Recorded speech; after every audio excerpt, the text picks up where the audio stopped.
Let's make sure we in here good. We in here. What up? What up? A2HH live. We are in the building. Mike D over here. Coop side of me. Let's see, man. Yeah, I want to make sure we see each other. All right. What's good, brother? What is going on? How are you? Man, I'm good, man. Shout out to everybody. They probably didn't get their alerts and all that yet, but people will be coming in the chat. We got Deuce Falcon, who's here. He said we here. Yes, definitely. We here. We have technical issues, but it's all good. You know what I'm saying? We here right now. Yo, what up, everybody? It says, how's the sound? They said the volume's low. Volume's low. Let us know what the sound look like. Let me see. Let me check on my end real quick. It sounds fine to me. Sounds like y'all shit. Yeah, it sounds all right to me, man. Maybe y'all got the Boost mobile phones popping off or whatever that, you know what I'm saying, need to do some upgrades. We're going to talk about a lot today, man. We're going to recap interview that was done with Big Gipp last week. We're going to also talk about the top 10 hip-hop albums of the 2000s. I don't think we've ever really had that discussion. Everybody's saying it sounds low. It sounds good to me, but hey, we'll see what we can do on our end.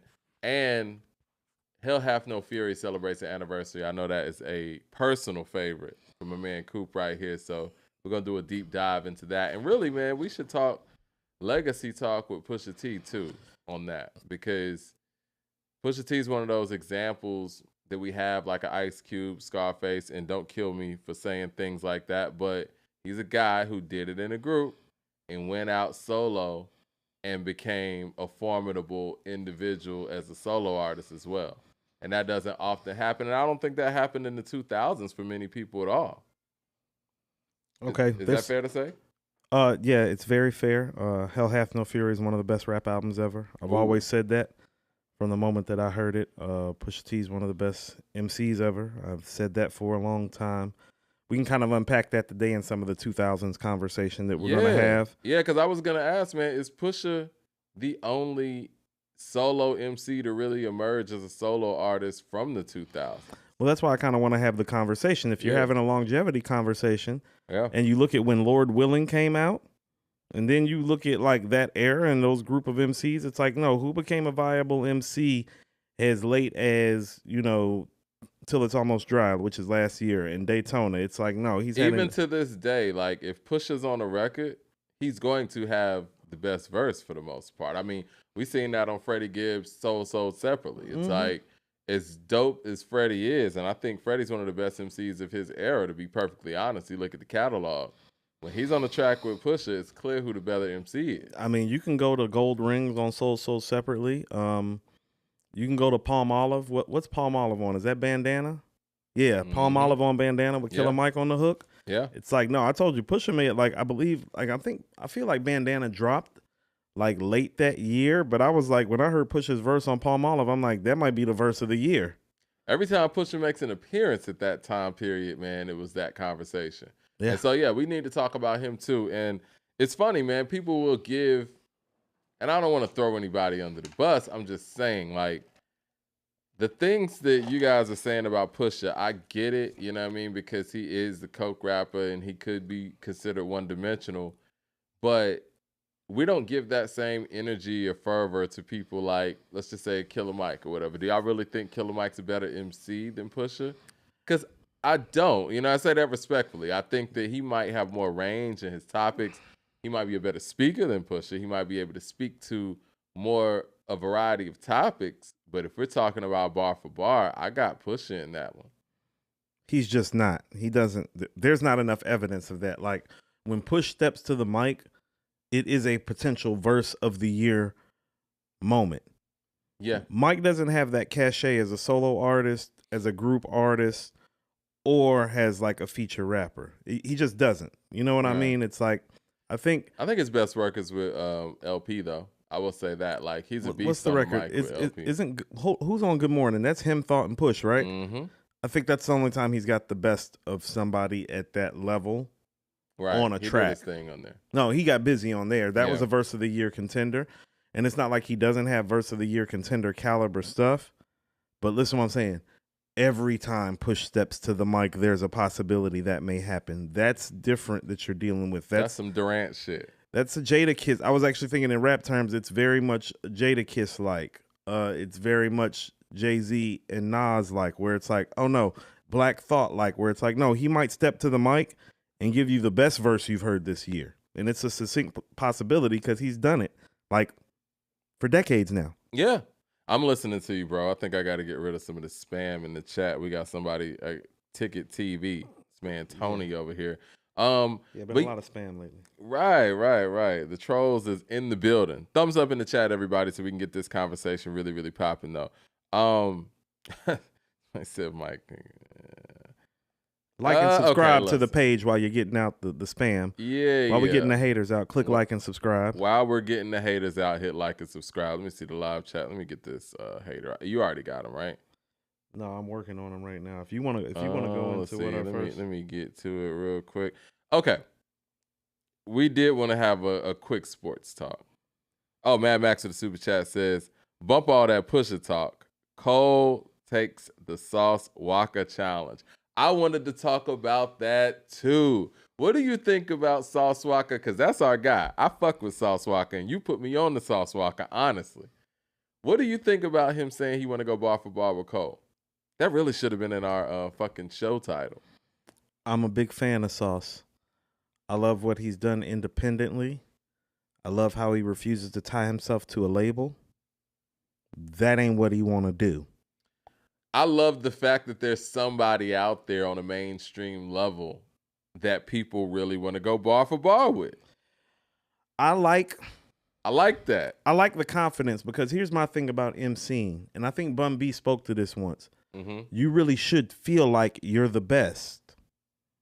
Like that's part of the rap shit. You're not supposed to be okay with just being a guy. You're supposed to feel like that guy. Mm-hmm. But there's also clarity. There's reality. Let's go to your Gipp interview where Gipp states, and he's like, oh no, I knew that my role in this was never going to be the biggest or this, that, and the other. Yeah. And so Sauce may have aspirations of that, but we have no evidence that Cole will not just like literally smoke the peace pipe on that ass on record. You know what I'm saying? Like, and I love Sauce. I fuck with Sauce.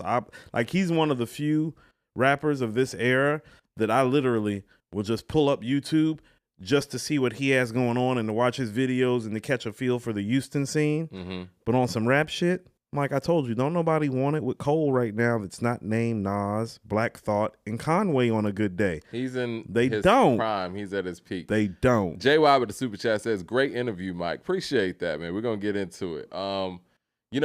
Like I said, I love that there's somebody out there like Cole that is getting the best of everybody every time they're on the track. It's like LeBron James, right? Like LeBron goes out there every single night and he's going to get the best of whoever he's playing against. Yeah.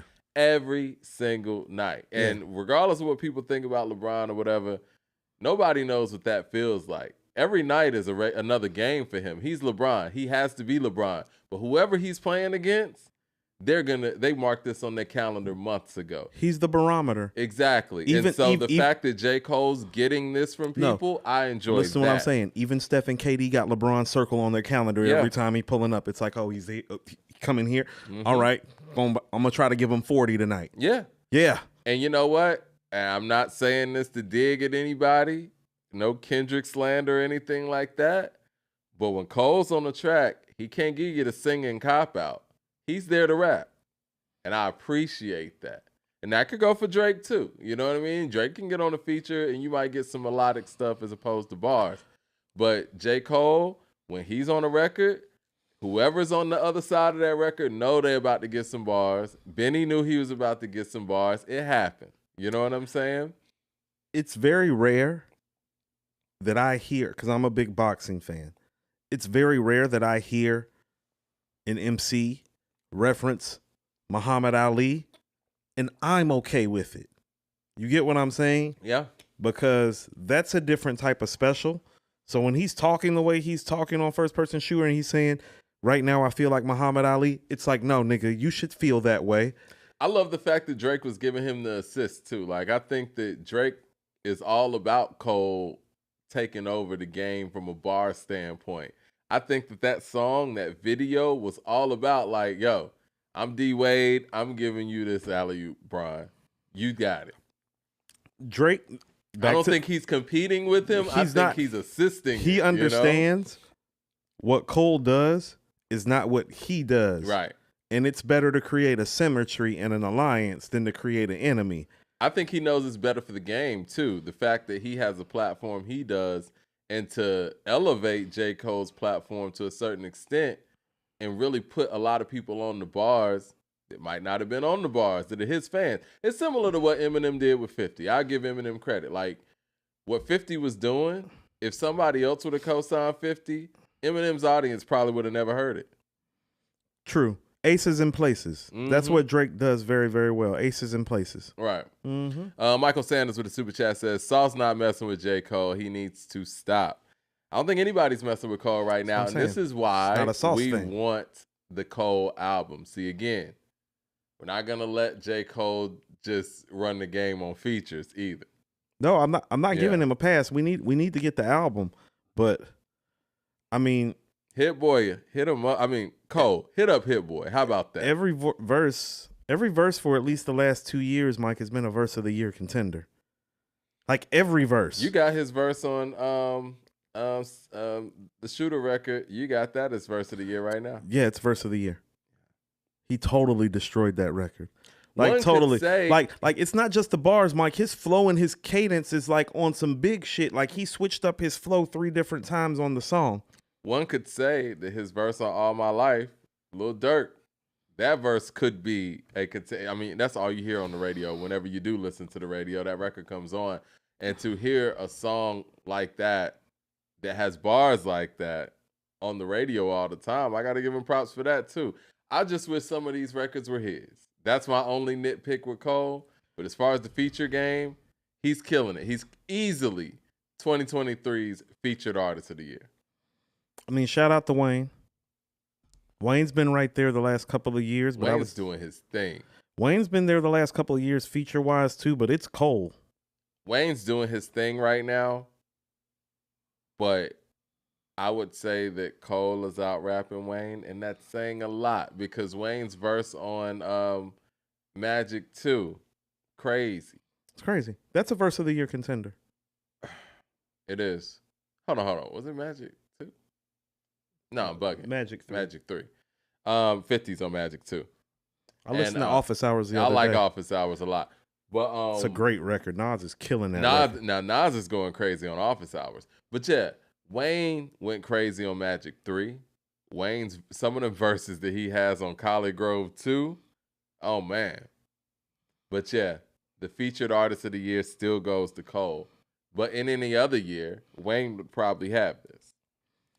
It's like doing a record with Drake in a lot of ways, in a lot of sentiments, is very comparable to Eminem in terms of the notoriety that it's going to get just because of the person. You're going to get a stage. You're going to get a stage. That stage is an NBA Finals stage. It is. It's a World Series stage. It's a World Cup stage. It's a Super Bowl stage. It's a World Cup stage. Yeah. So to stunt on that stage the way that he did is where I give him the edge, because that's letting me know it's like, no, he's understanding the moment so clearly too. He's not like, no, I got to do a dope verse on here. He's like, no, I'm about to give some of my best shit. Because to me, First Person Shooter is even better than his verse on Johnny P's Caddy. I don't agree with that, but I understand what you're saying. It's the stage. It's the moment. No, his flow is just better. Think so? The flow is better. The delivery and the cadence, that's what I mean. Like lyrically, he's doing like some Nas, Rakim, like Black Thought shit. But flow wise, he's doing like some Biggie type shit where he's like, he is literally switching the flow. Like he's pausing on the record, Mike. Like he's like, yeah, I can take a breath right here and da-da-da-da-da-da-da. From a stage standpoint, I think the only person you could compare to Drake is Eminem and vice versa. You know what I mean? Like, I never really looked at all of the things that Drake encompasses, but he has a whole country in Canada, right? He has the United States ties, obviously. He comes from the acting world. You know what I mean? And he's of mixed, racial background. So is Cole as well. And so is Cole.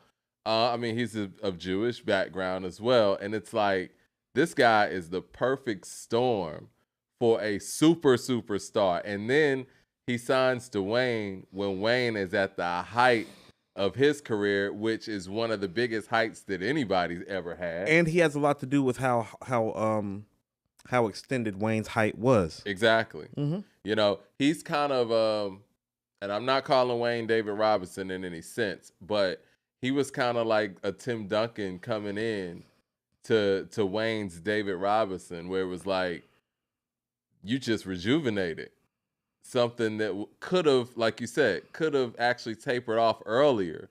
But with that addition, he elongated that whole Cash Money thing. And not to mention Nicki on there too, because when Nicki came in the game, Nicki was clicking on all cylinders. Yeah, I think when you're talking about extending, I get what you're saying. Wayne is still the superior MC. Yeah. Like now and all time. Is he the superior artist? No. Yeah. He's the superior MC though. Wayne is a better MC than Drake. I've always stated that, and that's not a knock to Drake. Is J. Cole a better MC than Wayne? How about this? As much as I love Forest Hill Drive, I think the Carter 2 is better, and so I would put them close together. I think that J. Cole's a better MC than Wayne, but I think Wayne's a better artist. Possibly. Wayne's had a lot of spaz moments. He has. And so, I mean, how about this? You know, as far as like a Southern MC is concerned, it's like for me, it starts with Scarface. And then it would be Tip and Wayne probably.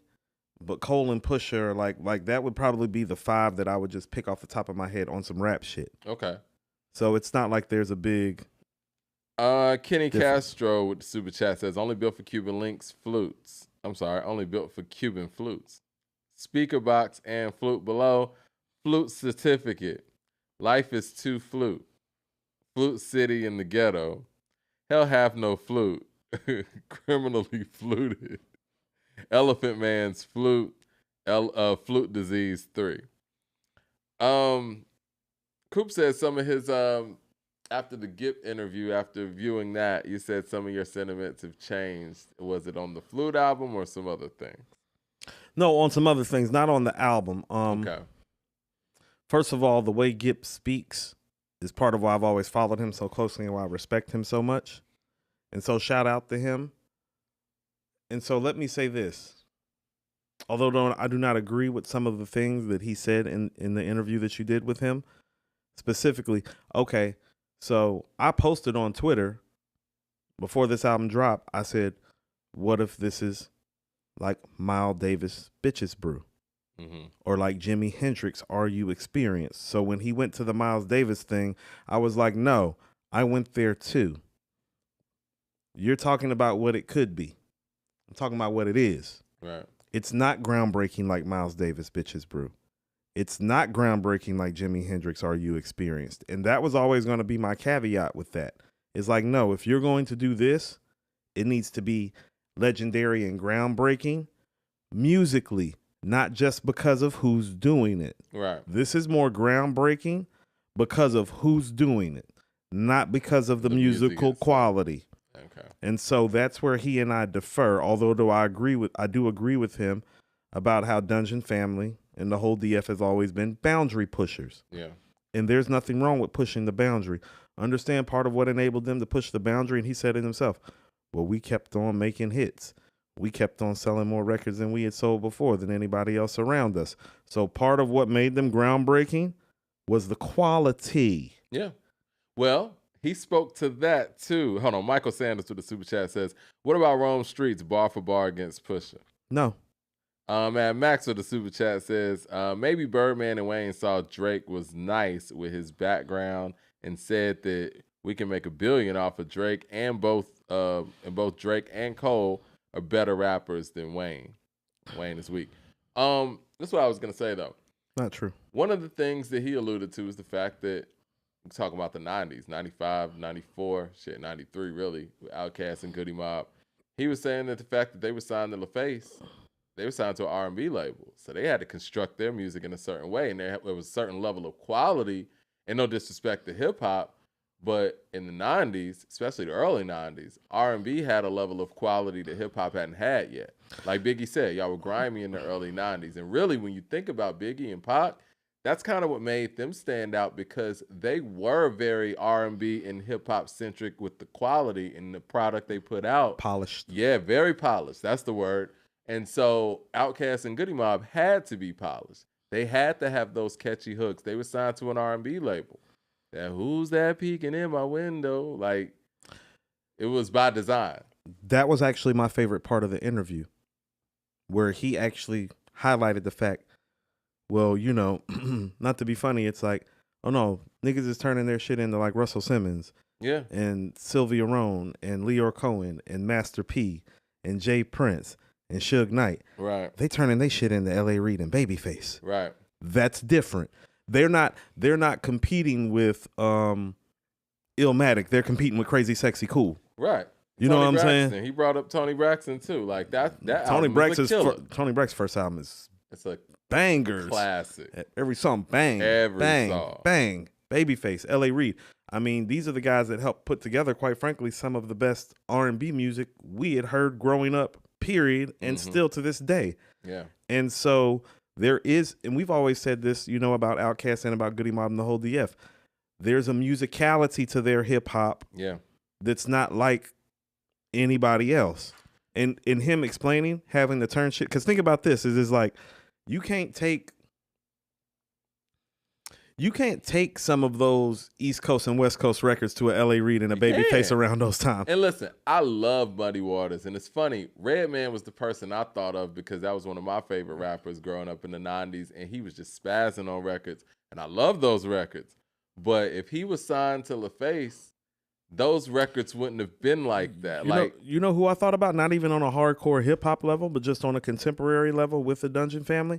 I was like, L.A. Reid and Babyface wasn't going to take Illadelph Half-Life. No. They're not taking that. They're going to need some more catchy hooks. Yeah, like what they take what they do, and then they be like, hey, we need about 2, 3, 4 more of those. Because like you said, songs like Crumble and Herb, Southern Playalistic, yes, Players Ball, yes, Cell Therapy, Soul Food. No, like these could be flipped into R&B records. No, you got to think about it. Even the street records. Yeah. Dirty South. Yeah. Ain't No Thing. 1 to the 2 to 3 to 4. Like, they had to have that hook. Rhythmic tone, though, and cadence on the hook. Yeah. And you really realize it. Even on something like I told you, I was listening to Soul Food on the way over here because of the Gipp interview. I got done with the Gipp interview. I was like, let me hear some Soul Food. Sesame Street, Mike. Yeah. Goodie Bag put some fire on the ass end of that weed. I never really looked at LaFace. Don't trip or bleed. I never looked at LaFace as like a Motown, but it actually kind of was. As far as that level of quality control. Yeah. And making sure that the consistency was there. And Outkast and Goody Mob really benefited from that machine. Different standard. Yeah. It was a different standard for hip-hop acts to have. Yeah. And so you hear it, and to hear him speak to it, it's like, it's one of those things.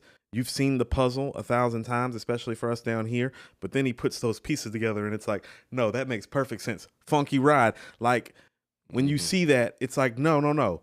L.A. Reid and Babyface gonna like that shit. They're gonna like a Spody Odie. Even the reprise of Players Ball at the end of Southern Playalistic. Mike, the drums and guitars on, yeah, that shit's live. The live instrumentation aspect, even turning, I realized when he said that, I was like, that explains all the live instrumentation too. I think ATLians was probably a struggle for LaFace though, because even when they released Jazzy Bell, they released the one that had Babyface on it, the remix, like, which I didn't enjoy, by the way. I didn't like that one either. I liked the original one, but that just lets you know that they didn't feel like they had many singles on that album. Well, they didn't. They didn't. That's their hip hop album. I think they should have and I like Jazzy Bell, the original. Don't love the remix. I understand what they tried to do. I never thought it should have been a single. I don't think so either. I think Wheels of Steel should have been that third single. Okay, so on the original ads for ATLians, it said Elevators, ATLians, and Wheels of Steel. Really? I never knew that. Yes. See, that's just my ear. So the original plan was for Wheels of Steel to be the single. So I don't know how that got flipped. That's probably some industry politics. That's probably L.A. Reid and Babyface being like, Babyface on there. Yeah, that's probably them playing the game a little bit more.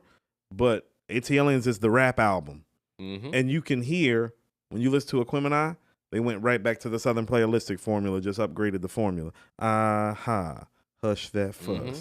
Everybody. I mean, Aquemini is a mix of Southern Playalistic and ATL. It's got the rap shit moments that ATLians has, but it has that musicality and that soulfulness in the hook game of Southern Playalistic. Andrew Williams with the super chat says it takes a million flutes to hold us back.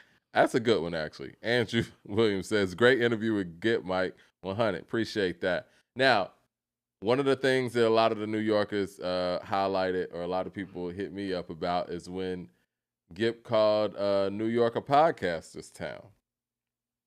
I think I might have laughed. No, you laughed. You definitely laughed. Don't try to act like you didn't laugh. Because I already knew that this was going to be a thing, but I thought about it, and I've never heard anybody say that, but I do think there is some level of validity to that in the sense that Atlanta is still making music, whether it's, notable music or not, but those guys never stop. I mean, Andre's picking up the flute. But in that same sense, somebody could say, well, a lot of the MCs from up top, they picking up podcasting. I mean, how many of your premier MCs from New York are actually rapping? Like, how many of your legends are rapping? Yeah. And rapping at a high level.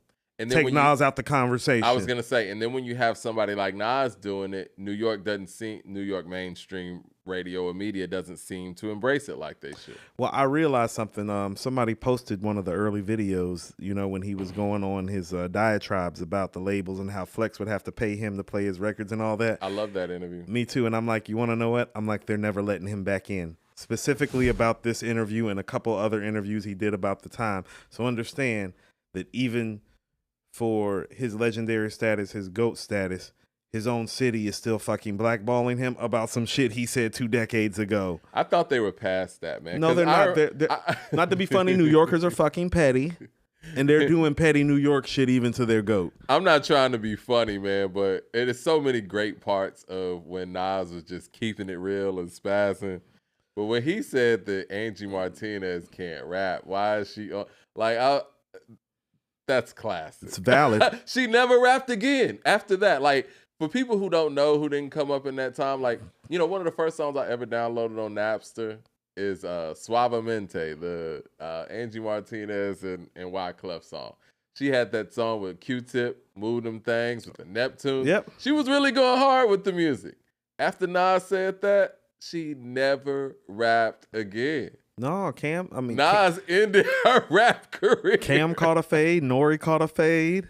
He wasn't wrong. He wasn't wrong. Nori did need to step his rap game up around that time. He was also right about Cam. It was like more show and more catchy like looks than it was like the quality of the album. It's like for real, Cam's albums, like some of them albums is like great singles. He wasn't saying that they were whack. He was saying they need to do better because they can do better. Right. You know what I'm saying? Right. Now, to your point, and I think you said this about, the Rick Ross situation with, what's his name? I'm tripping. When he called him out. 50? No, not 50. Recently. Oh, the D1 guy? Yeah, D1. Yeah. Oh, he called out Benny. He been calling out everybody. Yeah, he called out Meek and Ross and stuff like that. Now, I will say this. And this was what Cam's thing was. He's like, I just seen Nas. We got like same accountant or whatever. And he didn't say any of that stuff, but he got on the airwaves and said those things. But the thing is, man, when somebody who just dropped a lyrical performance like Stillmatic tells you need to step your rap game up, what can you say, man? You can be upset with what he did and how he handled it. But this is what I'm just, and this is a part of me that likes stuff like boxing and like tennis. Oh, you feel some type of way? Get in the ring and beat the guy. Let's keep it real. I'm sure Nas was feeling himself at the time, too. He just dropped Ether. You know what I'm saying? He done dropped Last Real Nigga Alive. He dropped the Stillmatic freestyle and all that. So it's Godson, like, look, I done knocked Lost this. Tapes. Yeah, I done bounced this guy off. I done recorded Made You Look. I'm going to tell you to step your game up. What you going to say? I ain't really. Well, here's also the reality, too. A lot of people was talking shit about him before he did that. Yeah. Inside the industry, outside the industry, there was a lot of dirt being kicked on his name. And so when he kicked the dirt back up in people's eyes, people was kind of like, whoa. And it's like, oh no, these dudes been talking shit on the low about fam for a couple years. All the little subliminal stuff. And really all he did was what they weren't doing is that he took the subliminal, he just made it public. And so maybe that was part of the reason why too, because you also got to understand too, when he's saying this about Cam, that's the Rockefeller time. He like you got to understand how these things work behind the scenes for some people. It's like, oh no, Nas knew Cam and Dame was cool going way back. You feel what I'm saying? Right. Like he know where Dame from. He know where Cam from. So yeah.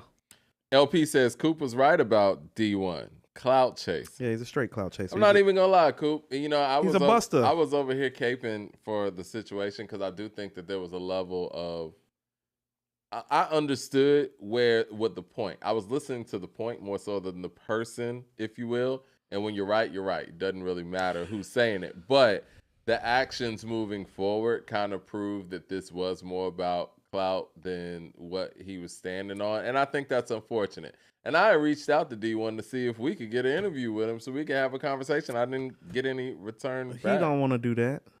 I mean, I would love for us to talk. We're not big enough for him, and he done heard me talk. He know I will smoke that ass live. Well, I hope we could set it up. But yeah, at this point, it just feels like you said, you could have just talked to these people straight up if it was about that. But when you're starting to name names, it does seem like a clout. I mean, chase. He literally is going through pretty much the famous people's TLs, and if they're saying something's controversial, he's piggyback up on it and riding it, and not like in a positive way. Like he's not a leader of men. He's not a leader of black people. He's just a buster ass nigga who's clout chasing. I don't want to call him all that. I want to give him a chance to defend himself. I would love to hear a debate between the two of you. He doesn't have the nuts to do that. So. LP with the super chat says Nas had beef with Hot 97, J, Cam, 50, P, Nature, Mega, Nelly in a 3-year span. He had issue. Oh, I know what the thing. All right, had beef with Pac before that, and Biggie fans. Where's the hate come from? I mean, he didn't have a real issue with Nelly. I think he had an issue with the fact that Nelly and KRS was going back and forth. And to be perfectly honest with you guys, and he called Nelly talented.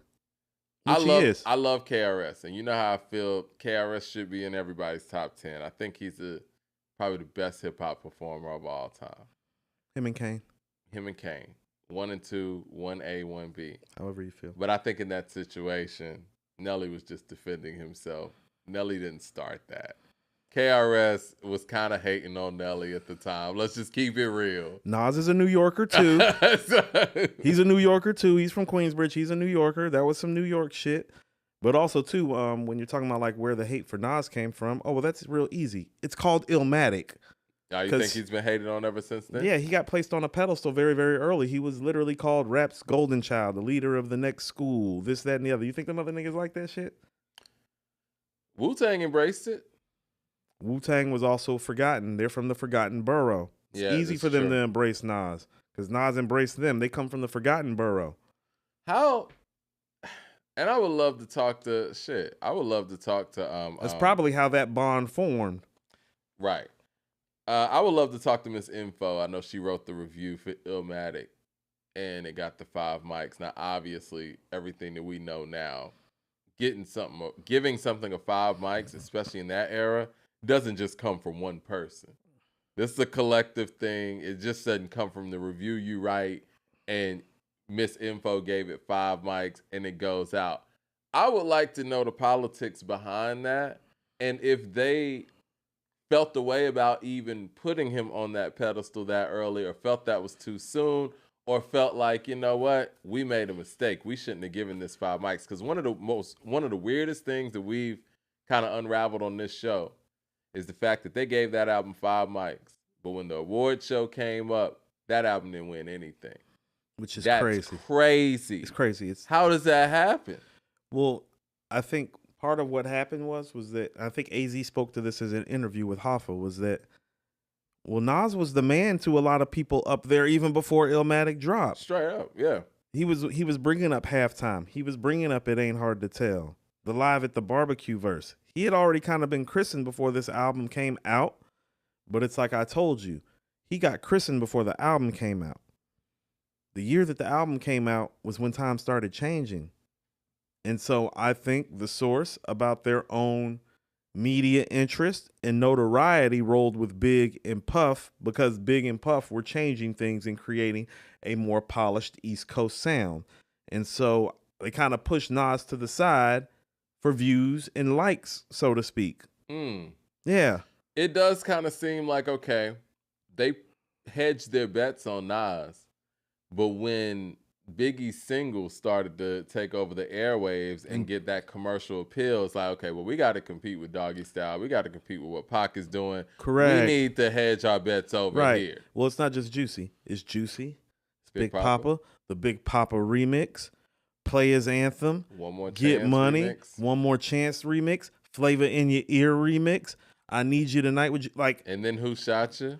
Can't You See with Total? Yeah. So they hedged their ride. They hedged their bets to the hit maker.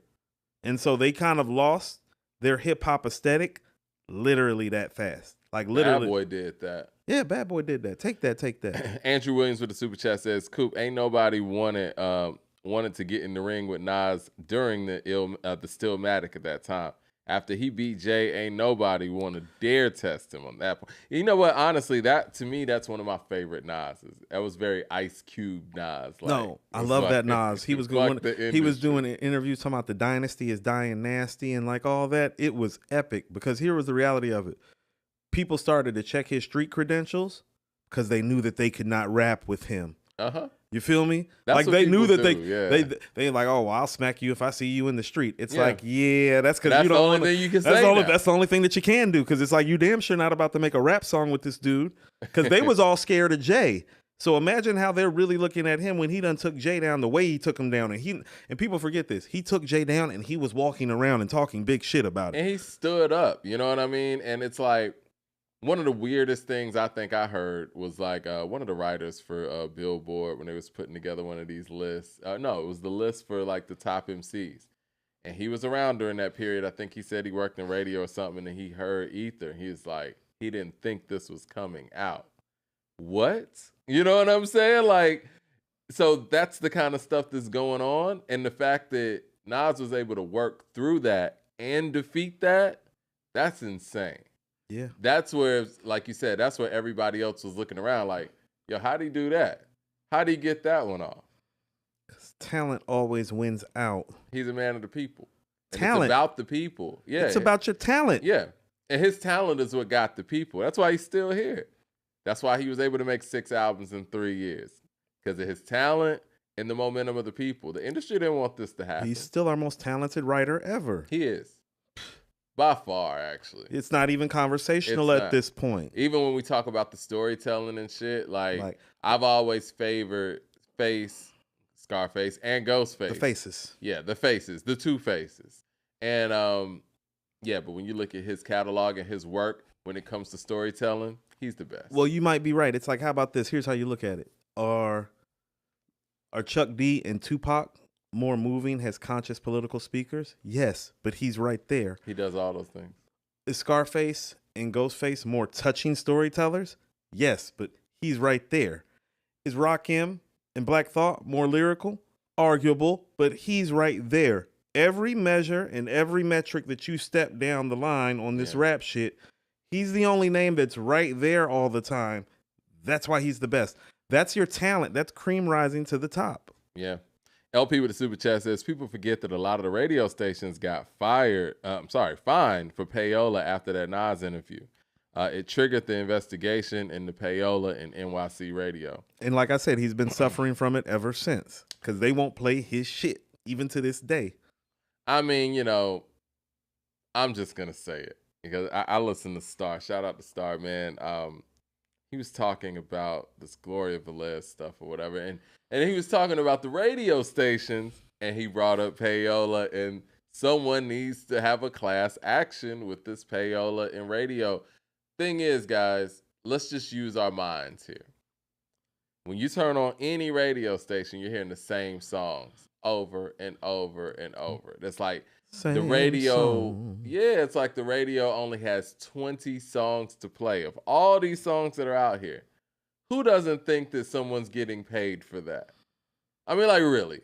it's really just right in your face. Now, again, I'm not accusing anybody of anything, but let's just be be logical here. I'm accusing niggas of shit, Mike. I know for a fact there are legendary radio DJs down here, and I know exactly what their asking price was when I was rapping. So don't feed that shit to me. I know that too. Right. It's like, I've been given the quote. Right. Oh, so I need to give him 10 stacks. Tell him I said, kiss my motherfucking ass. That's exactly what it was. I think we're talking about the same guy. There was a rate for getting the #1 song on the top, whatever the nightly countdown was. I don't want nobody to, whatever. Yeah. I mean, I don't care how they feel about it, but yeah. But that's what it was. These dudes down here know who they was, so don't tell me if we know that it's going on in Atlanta when we were burgeoning rappers here, don't tell me that them dudes in New York wasn't on the same shit. Where you think the Atlanta got it from? Well, this is the thing. That type of shit is why radio's dead now. Yep. Because you know what? If radio would have been able to at least balance that out a little bit and actually really play some hot shit and spread it around, then people would still go to radio for the hot shit. But once they sold themselves out and the people had options, as soon as people had options, they went the other way. Like you're never going to get them back. A radio DJ don't want to step in here and have me interview him because I'm going to ask them some real questions. Be like, so how much did you take? Because you took something. Because they all did. It was like, I don't know what you're talking about. It was part of the game. Yeah, the fuck they do. Because it was part of the game. Whenever people have this payola conversation, and I got love for Ebro, he's great at his job. Ebro always takes it to a point like the whole concept of payola is ridiculous. Like, come on, man. Let's be honest here. Well, he's a benefactor of it, and he's had, I know for a fact, he has interns that have come into our chat to clock us. I'm sure. Because he's been stealing my shit for years now. It's not even, I don't even feel no way about it now because it's like, oh no, you really are the old man because it's like you are apparently out of material, so you send your interns in here. But he's a benefactor of it. All them dudes are benefactors of it. And I would prefer that they be grown-ass men and step to the plate and talk about what they did. Well, they can't. Assuming the statute of limitation is passed. They can't. Statute of limitation. Look, if Jeezy can talk the way Jeezy was talking on his last album, yes, these niggas can. Who was it that got that fine back in the day? Was it Jeezy was rapping like, oh no, the Rico can't get me now. Was it Casey Kasem?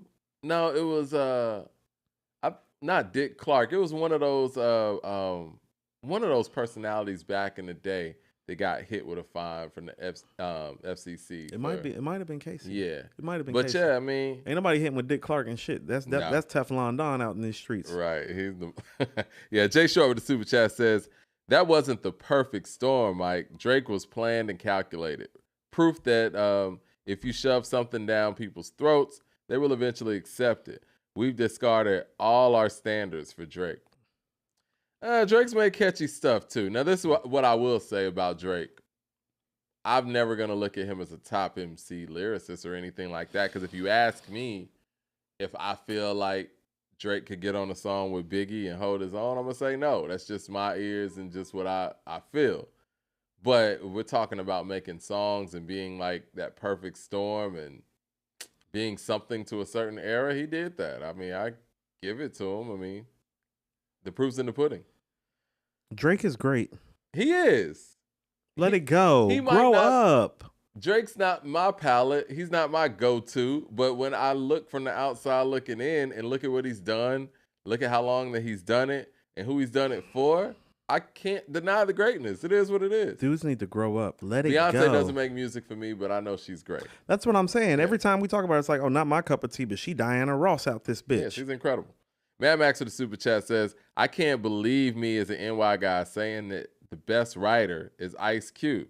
He made 2 screenplays in classic cinema for our community. NWA Best Ish. You know what? If you want to say Ice Cube's the greatest writer, I'm not mad at that. Okay, if you're going to say Ice Cube is the greatest writer, you have to include cinema, Mad Max. So it's like, don't try to exclude the conversation. We talking about on some rap shit, and Mad Max know exactly what we talking about. Yeah, if we're just talking about pure rap, that's not. That's why we going to have to get on this spaces. I'm going to have to blast Mad Max ass. When are we doing this space? Whenever you're ready, because I'm so sick of Mad Max talking this shit that he don't know nothing about. He was talking shit to me today. Me and Mad Max actually agreed on Twitter today for the first time. Oh, no, man, we got to do this. There was somebody on there saying Friend or Foe 98 was better than Friend or Foe. I was like, you need to stop that. It's not. Stop that. It's not. The production alone, his delivery alone, it's not. We're going to get in that conversation. I said maybe Friend or Foe 98 is a better beat. Maybe. Is there a part 2 that's actually better than a part 1 in hip-hop? was trying to think about that. All right, I'll let you think about that. We got two $20 super chats here. People showing love. 007 with the $20 super chat showing love says, Nas was running around with real dudes in the streets like E-Money bags. The way that he is blown up and been able to keep the street life untold is crazy. I heard some stories. To see his growth into a real man of the culture is epic. Shout out to 007. That was well said. CJ Kidd with the $20 super chat showing love. Welcome, CJ Kidd, to the building. He says, you already know, mental health and physical health.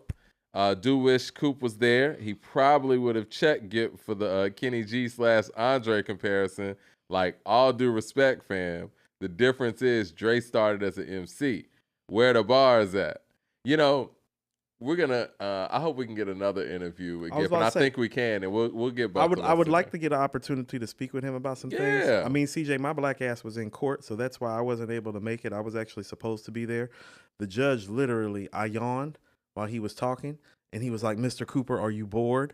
And he sat me down, and he let everybody in the courtroom, like every single case, go before mine. That sucks, man. And made me the last person to have my case heard, and that's why I didn't make the interview, actually. And honestly, I wasn't even sure if it was going to be an interview. I thought it might have just been a walkthrough for the event that Gipp has coming up, which is, this Saturday, December 2nd, up in Tucker, Georgia. It's at Down Home Brewing. Y'all should come out.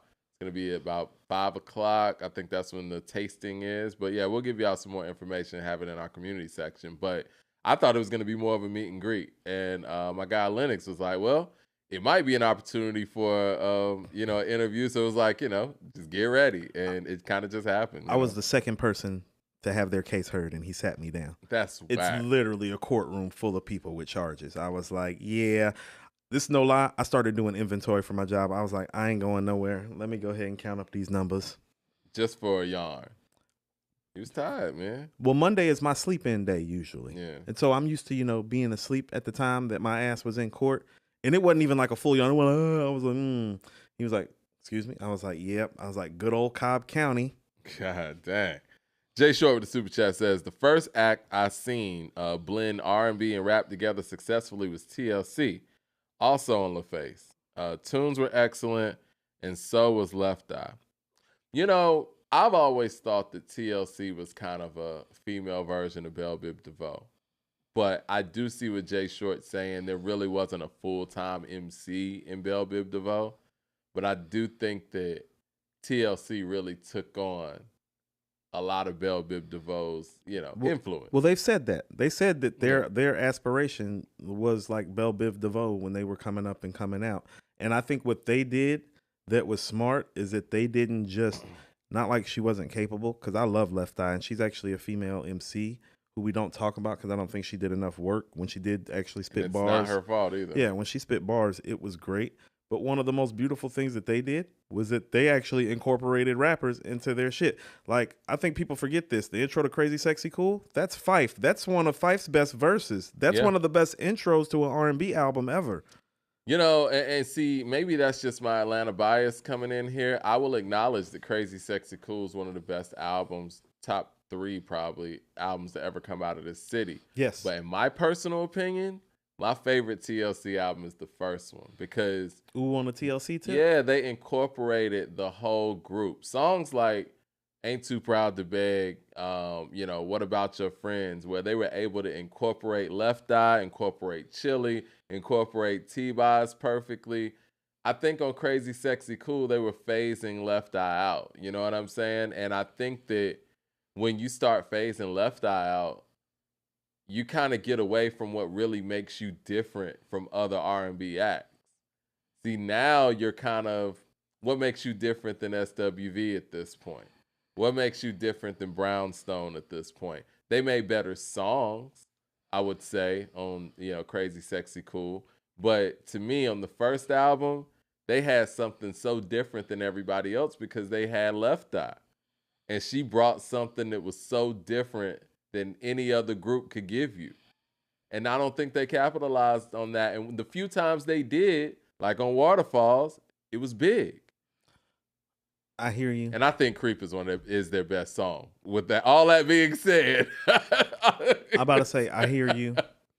Crazy Sexy Cool is probably the greatest album that ever came out of this city, Mike. Aquemini is, but it's right there. No, it's not. Aquemini is not better than Crazy Sexy Cool, Mike. Whoa. No, it's not. Really? What's the biggest single on Aquemini? Well, see, no, that's not fair. I'm talking about as an album. No. That's what I'm saying. The albums are comparable, and they have Creep, Red Light Special, and Waterfalls the motherfucking end. The biggest singles on Aquemini, and this is what holds Aquemini back from all-time album lists, too, is the singles aren't as big as some of their, counterparts. We're talking about Doggy Style and shit like that.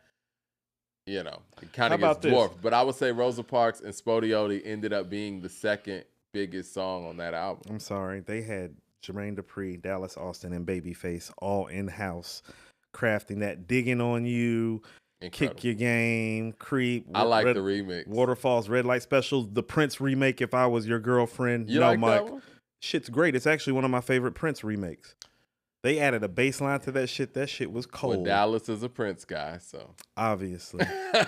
Dallas is a big Prince guy. Dallas is the GOAT. Yeah, I'm sorry, Mike. Crazy Sexy Cool is better than Aquemini. I'll take that to the bank. You can't go song for song. You can't. Even the intro is better. Yeah, Fife's intro is better than the Aquemini intro. Fife's intro is better than, are you counting... Creep is better than Return of the Gangsta, Mike. That's what I'm saying. Like, where you want to go. It is. I count Return of the Gangsta as the intro. Okay, Creep's better. Creep is their best song, in my opinion. I think Red Light Special might be their best song. That's what I'm saying. That's Babyface, yeah. Yeah, that's Babyface. Mad Max in the Super Chat says, New York State of Mind 2 is better than 1, Mike. They're going to kill you in the room for that one, Mad Max. Listen, I understand where he's coming from. I think the beat is. Give him the beat. I think the beat is. I don't think Nas sounds more polished, but it's just something about that first one, man. There ain't no My Rhyming is a Vitamin held without a capsule on part 2. I'm sorry. There's not no shit like that. Whenever frustrated, it's the storytelling. Whenever frustrated, I'm a hijack Delta. No. In the PJs, my blend tape plays. Bullets of strays. Yeah. Young niggas is great. Each block is like a maze. No. He's amazing on that album, man. No. I know a lot of people use Illmatic to kind of keep them down, but, man, he's amazing on that album. Bullet holes left in my peepholes. I'm suited up in street clothes. Hand me a 9 and I'll defeat foes. Y'all know my stilo. The flow without the airplay. I keeps the E and J sitting bent up in the stairway or either on the corner betting grants with the CeeLo champs, laughing at bass heads, trying to sell some broken amps. When he said that shit, that's what the crackheads used to do in Boulevard Homes on West Boulevard. Like on Friday and Saturday nights, they would literally be outside selling their speakers, selling their TVs, selling their VCRs. It's one of those things, if you lived in the projects or around the hood in a crack era, in a crack-infested area, like, no, the visualization of that was so real and personal, and that's the difference between the two. And New York State of Mind 2 would have never got made had this shit not got bootlegged. KS with the Super Chat says, Fat Man Scoop said Hot 97's program director went off on DJs if they played any Nas. Now, where does that come from, though? Hate. Joe Young with the Super Chat says, A2HH, what up? I was watching Coop when you were talking about when Nas was battling Jay. They were scared of Nas, Coop. I hate you, but facts. Great insight. Hey, there we go. It's not cool to hate your brother. Come step to the table in the Twitter spaces that we're going to have soon and debate me. You can take this L right after Mad Max. Man. Yeah, these dudes think that they fucking with me. They not. This is going to be fun. Shout out to everybody in the chat, man. Thumbs up in the chat. So, okay. We went on that tangent just based on us talking about New Yorkers being podcasters. And Gipp said that in the interview. You know, you guys can go check that full interviews right here on this channel, according to Hip Hop. Do you think there's anything wrong with New Yorkers being podcasters? And I mean, let's look at Joe Budden. I think that's what he created the space, right? And see, Joe's Jersey. That's Jersey. Yeah, you're right. East Coast. So we're not going to look at Joe Budden. Joe is from Jersey and reps Jersey. So, but let's just take Joe Budden as an example, because he actually retired from rhyming, and I think it makes sense. He has another passion and all of that. Could somebody sit there and say, "Well, we can't get mad at Andre 3000 for the Flute album"? Joe Budden retired from rap to do podcast. Still rap oriented, Mike. It is. So that would be the difference. And so, although respectfully, I agree with what Gipp is saying. First of all, it's a little tongue-in-cheek shot. He just did it very cleverly, very smoothly. And I like that he did it because it did kind of, this is what I mean, Gipp makes you think. It's like when he said it, I was like, what he's really saying is that them New York niggas don't really rap like that anymore. They don't make music anymore. Right, that's really what he was saying. And so that's what I mean is that like Gipp makes you think. And I love that Gipp makes you think on that level. But also, too, there is the part of it that it's like, well, they're still being hip-hop oriented. Like Math Hoffa may not do music anymore regularly. It's the barbershop show and everything, as opposed to the battle rap scene that he is infamous or famous from, depending on how much you know about him. But it's like, nah, that's on some rap shit. Budden, if you want to claim just East Coast, no, that's on some rap shit. Nori, it's on some rap shit. But what Gipp is really pointing out is like, oh, the guys from my area, they do podcasts now. They don't do music. That's really what he's saying. Yeah, you got Cam, Mace, Ori. Yeah. Yeah, that's what he's really saying. He's like, yeah, we're still making quality music, and these guys are talking about the music now instead of making it. So what he's saying is that the creative well here is deeper. Right, because he even spoke to the interview about, and he kind of said it appropriately in the sense where he's talking about, oh no, we wanted New Yorkers to like our shit because at the time it was the Mecca. Yeah. The key words in there, at the time, as in not right now. I mean, everything I gained from our conversation, he feels like Atlanta's the Mecca, currently, and has held the mantle for, 20 some odd years. Has a right to feel that way. Yeah. It's viable. That's facts. It's viable. He was naming names. Naming Migos. He was naming Lil Baby. 21. Yeah. Tip. Future. Yeah. Gunna. Yeah. Thug. You can go on and on. Yeah. Future is enough. Lil Jon, to be honest. Lil Jon and the East Side Boys, when they had it, like we've had T.I. had the mantle for a second. Yeah, to quote Big Boy on Kill Jill, the South got something to say, and now y'all niggas can't get y'all ball back. Yeah. Web Visibility with a super chat says, I never sleep because sleep is a cousin of death. No quotable like that on part 2. That's what I'm saying, dude. Like, how about this? If he's the greatest MC of all time, which he is, if you want some evidence, part 1 is all the evidence you need to hear. It's like, who's the greatest MC of all time? Cut that record on. We don't, I think we have made it a point to not talk about Illmatic so much because every other publication just harps on that. But because they living off Illmatic. Yeah, but Illmatic's a brilliant piece of work. I've always said I think it's the most lyrical, easy listening album ever. Like if you're looking for that lyrical miracle album where it doesn't feel like that and you just vibe into it and these are well-constructed songs, an album that you could just put on while you're working or, while you're doing whatever you're doing. And you, like you said, it connects. It's about that connecting. Because anybody could go up, I don't say anybody. A lot of MCs can go out there and just rap over your head.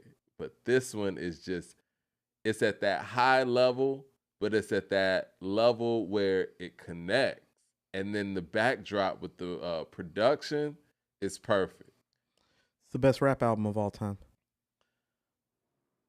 I don't know if there is one best rap album of all time. I guess I'm taking a political stance on that, like how people be talking about, there's no, GOAT is a collection of people. I kind of feel like that with albums, but it's definitely in that 3 where I say, yeah. Yeah, I feel like you could say It Takes a Nation is the greatest hip-hop album ever. Yep. You could say Illmatic's the greatest hip-hop album. Yep.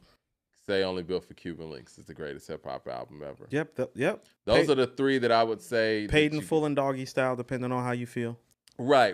But I do feel like you could point out some limitations with Paid in Full and Doggy Style. Chinese arithmetic. If you want to nitpick.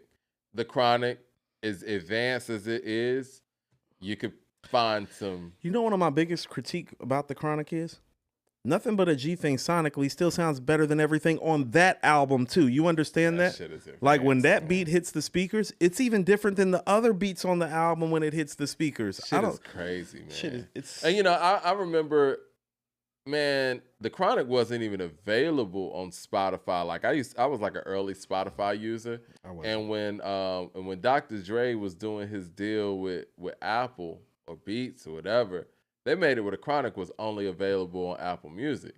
And then I ended up switching over to Apple Music because I think Dre had the pharmacy and Q-Tip did the abstract radio thing. And so I'm listening to the Chronic, and I hadn't heard it in years. And like you said, riding around, G-Thing comes on, and that shit's like, whoa. No, you got to like, whoa. Like, if your speakers are tuned a certain way, when that beat drops in, it's like you have to you have to change your shit. It's like, no, hold up. We got to change all this. Like Exhibit said, man, never knew about the next level until Dre did it.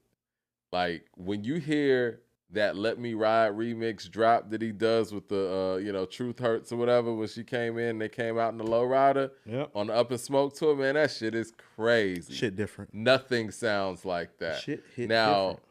We can say whatever we want to say about Dr. Dre, as far as like who people think really made the stuff and this and that. But when it comes to how shit sounds in those speakers, nothing sounds like Dre's shit. I told you that when Snoop and DMX are gonna do a versus, I was like, DMX has a great catalog, but that Dr. Dre shit is different, man. That's the real cheat code. Yeah, it's like, do you have some of Dr. Dre's best beats? Because Snoop Dogg does. Yeah, nobody can compete with that in rap. And nobody else has that shit. You don't have Chronic and Doggy Style records. Biggie could have stepped to the table. He wouldn't have beat Snoop that night. He wouldn't have, man. Pac could have beat him. About the only person, maybe. Because Pac can take some of those records down off the sheer subject matter and will of his voice. But Pac had some of that death row energy too. He's going to need some of the death row stuff. Oh, no. Like, okay, so how about this? What Pac records beating Murder was the case? Because I think Ambitions as a writer can take Murder was the case down. I don't know about that. Or No More Pain. You feel what I'm saying? He's got records. He's got records. Could do it maybe. I think he's going to have to go with a big joker like a damn Dear Mama or something for it to really clear. See, because here's the thing about if Snoop and Pac were to do it, Pac would beat him on content. Y'all think X won? Y'all are bugging. I love X. Y'all are fucking tripping. X, that's that New York shit. Y'all don't know what y'all talking about. That's that New York shit. It wasn't. I mean, respectfully, it wasn't even that close, Mike. It was like Snoop just started having fun. It was like 13-7, Mike. He started playing. He literally stuff doubled up on him. Like, no, it wasn't. No. He started playing stuff like "Fuck Them Other Niggas" and stuff. No, they just which is a dope record, but yeah. Pac beat Snoop with stuff like "Keep Your Head Up" and "Dear Mama." And I ain't mad at you. You know what I'm saying? Like, he plays those records. Snoop, like, all that gangster shit ain't going to, like, pierce through that. That's what I'm saying. Like, it's like, and Pac got the gangster shit, too, so. Pac special. 007 with the super chat says, Bar Work returns Friday with AZ. Deserves a special show. What do you think about the AZ and Fat Joe joint? It was one of those things. I realized, like, and I texted this to you when I heard the Fat Joe record. AZ knows his audience. Yeah. And the difference between AZ and Busta Rhymes at this stage in the game, seeing how AZ actually came out with a solo album before Busta Rhymes did. Right. The Common doesn't come out till 96. AZ comes out in 95. No, AZ still understands what his audience is looking for from him. He knows what they're looking for. And he provides them with that every single time. And doesn't try to overextend himself in ways that a lot of his contemporaries from his era, like Busta, have. And do you think Busta's turned into a one-trick pony? Not to interrupt you, but I feel like, does Busta rely on the hits too much? You know, Busta did an interview where he talked about Chris Lighty dying. Mm-hmm. And, you know, he was part of Violator Management. And I thought to myself, well, Mike, that's the thing about having management in A&R. Because to be honest with you, I think Busta's vision was very well defined when he had Chris Lighty. Yeah. And hasn't been since then. That's why A&Rs matter. Chris Lighty was with him from the beginning, man. Like, that's what I'm saying. I don't think a lot of people realize, man, Chris Lighty was around during the early De La, early Tribe stuff. So he's always had Chris Lighty around. He's always been around. Yeah. And when you lose somebody like that, he's not Mike Tyson of this rap shit by any means. But it's like when Mike lost Customato, it's like, oh no, same fierce guy. and you're one uppercut away from taking an L, and all of that. But the footwork and the technique wasn't the same after Cuss died. The training. I mean, the energy too. Like, I'm sure that after a loss like that, you lose that feeling too. I mean, and again, we go on and on about the greatness of Michael Jordan on this show. But one of the things that I got from, Last Dance, people don't talk about how when he came back for that second three-peat, he no longer had his father, man. Like, you know what I'm saying? Like, that was a fixture in his life, his whole personal life, and his whole athletic career. And to be able to continue on at the level that he continued on and do the three-peat once again without his father, that's amazing. You know what I'm saying? Like, just, we don't talk about the personal toll or the mental toll that some of these things probably had on somebody like a Michael Jordan, or just being Michael Jordan on a day-to-day, because we never had to talk about it, because he always delivered. We never had to even question his commitment. We never had to question, like, Mike didn't do this because, his dad's not here. You know what I mean? But again, to bring that back to what you were saying, I can probably see, like, with Chris not there, to be able to listen to his projects, give him some level of direction. It's probably a big void missing in his whole career. Yes, a lot of guys' careers. Yes, the direction of it. Yeah. And so when I see somebody like AZ, who's never had a Chris Lighty, yeah, I mean, and Chris Lighty was a great man, but it does make me value AZ overall more than Busta Rhymes as an MC, because I think in our minds, Busta's a superior MC. But where exactly? I think he is. Where? The versatility in the hit making again. I'm gonna. But when's the last time you've seen the versatility in the hit making, though, Mike? It's been a minute. That's what I'm saying. But if we talk about the long game, the consistency, that's AZ. I think that. Do you think ELE is better than Do or Die? Because I don't. I enjoy it more, but I don't think that, if I was doing a real written review on it, that I could actually score it higher.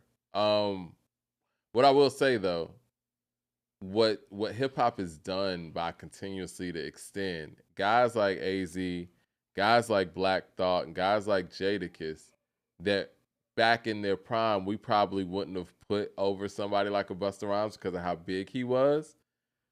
The longevity of it all is showing in their favor. Their older catalog and what they're doing currently. They made music that, lasted longer, that aged better. Yeah, like when I go back and listen to stuff like Pieces of a Man and Asiatic, I'm like, the come up with Primo on AWOL, it's like, oh no, that shit's holding up. Yeah. It's holding up. Do or Die is holding up fabulously. Like, that was one of those albums when I first heard it, I thought it was a classic, but I didn't know if the people around me felt that way. It's like, no, I can listen to it back now. I'm like, no, this shit classic. Because Dangerous, the song, I don't know how well that aged from Busta Rhymes. Right. Dot with the super chat said, even though Illmatic was made in 1994, it sounds fresh and it aged better than most of the 90s and 2000s albums. Now, the 2000s did have a lot of the albums that came out in the 2000s in hip hop, I don't think aged the best. That's why it's going to be interesting for us to put together this top 10. Right. How about this? Like, when's the last time Busta made a hit that you thought was identifiable with the Busta Rhymes that you grew up on? Shit. I might have to say What It Is Right Now or something. Off the Violators? Yeah, it was Violator. It was on Genesis too. It was on Violator first. Yeah. What year is Genesis? What year is that Violator compilation? Isn't that like 2001, I think? Okay. Yeah. Think about how long this nigga A been smoking a mic. You sure Busta's better? You get what I'm saying? Because you're talking about Busta for like a 5 or 6 year period. I am. I'm talking about A this whole fucking time. Yeah. And I think that sometimes when our OGs are active, we kind of apply that vacuum or that time period to their whole career. And it's like, no, you weren't that guy you were from 96 to 99, from 2001 to 2023. Right. Like, so that's like one of those things. We do that with Jay all the time too. Yeah. How about this? That's like No, there was probably about a 4 or 5 year period where Sean Kemp was like a top 3 or 4 power forward. Oh, yeah, you're right. Remember Sean Kemp? We talk about Tracy McGrady in that way, too. It's like, no, you talking about 5 years of Sean Kemp. Yeah, you got to look at the totality. That ain't, no, he not fucking with Garnett and Duncan, McHale, Barkley, Malone in the long haul of it, Dirk. No. Yeah, in that small window, though, you might have taken him. In that small, like in that small window from about 1992 to about 1996, 97, oh, you might have taken him over all of those guys. Listen, growing up, I would have taken him over People McHale. Forget, I would have been wrong. I think Seattle was the number 1 seed 2 or 3 straight years. He's a big part of that.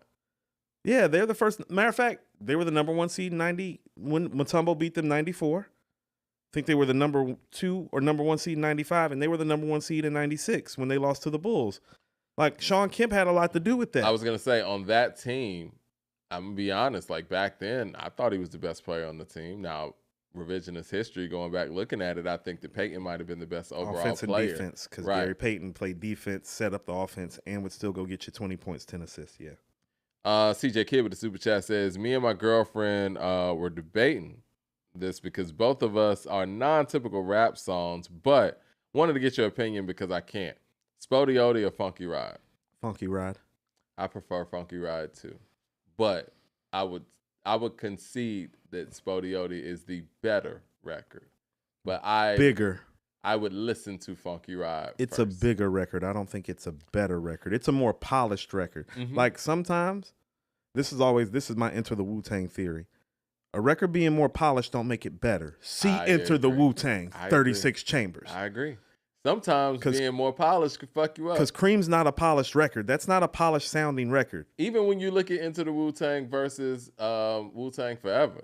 Wu-Tang Forever is polished. It's great. I love Wu-Tang Forever, but is anybody really going to say Wu-Tang Forever is a better album than Into the 36? Not anybody with a brain that's heard the 2 albums, Mike. You shouldn't. Now, this is what I will say about Funky Ride, though. To have an electric guitar solo on a hip-hop album in 1994, I don't think I've ever heard anything like that. We hadn't heard anything like that on a rap album before. Again, that goes back to them being on LaFace record. Right. Sorry I'm on the phone so much. I'm making sure my daughter gets home safely. Oh, no. You got to do that, man. Yeah, dad first. KS even to a teenager that thinks she's grown. KS with the super chat says, Nas is so dope. Blunt ashes tell the tale of a dark side of the industry. Today, the music world is in a frenzy while people are on their toes. CJ Kidd with the super chat says, was 9 Lives from AZ really that bad? People called it his Nostradamus. I liked it personally. I like 9 Lives. I had 9 Lives on Napster before it came out. That was some of my first Napster stuff because that has Problems on it and all those records. Oh, no, 9 Lives was dope. And a lot of Missy makes better music than MC Light. What? In a lot of ways, I like 9 Lives better than Pieces of a Man, like for the time that it came. Is Missy a top 5 female MC all time? It's so hard to call what she does MCing, Mike. So I would tell you no, but not about dearth of talent or lack of material. She was always on some other shit. It's like every time I listen to The Rain, it's like she's rapping, but she's not rapping. And that was the beautiful thing about it to me. Is The Rain a top 5 hip-hop music video? Oh, easy. Might be top 3. Mike. What are the top 5? She inflated her body like at a gas station, and they rolled her back to the set. The end. What are the best hip-hop music videos ever? And what do you look for in that?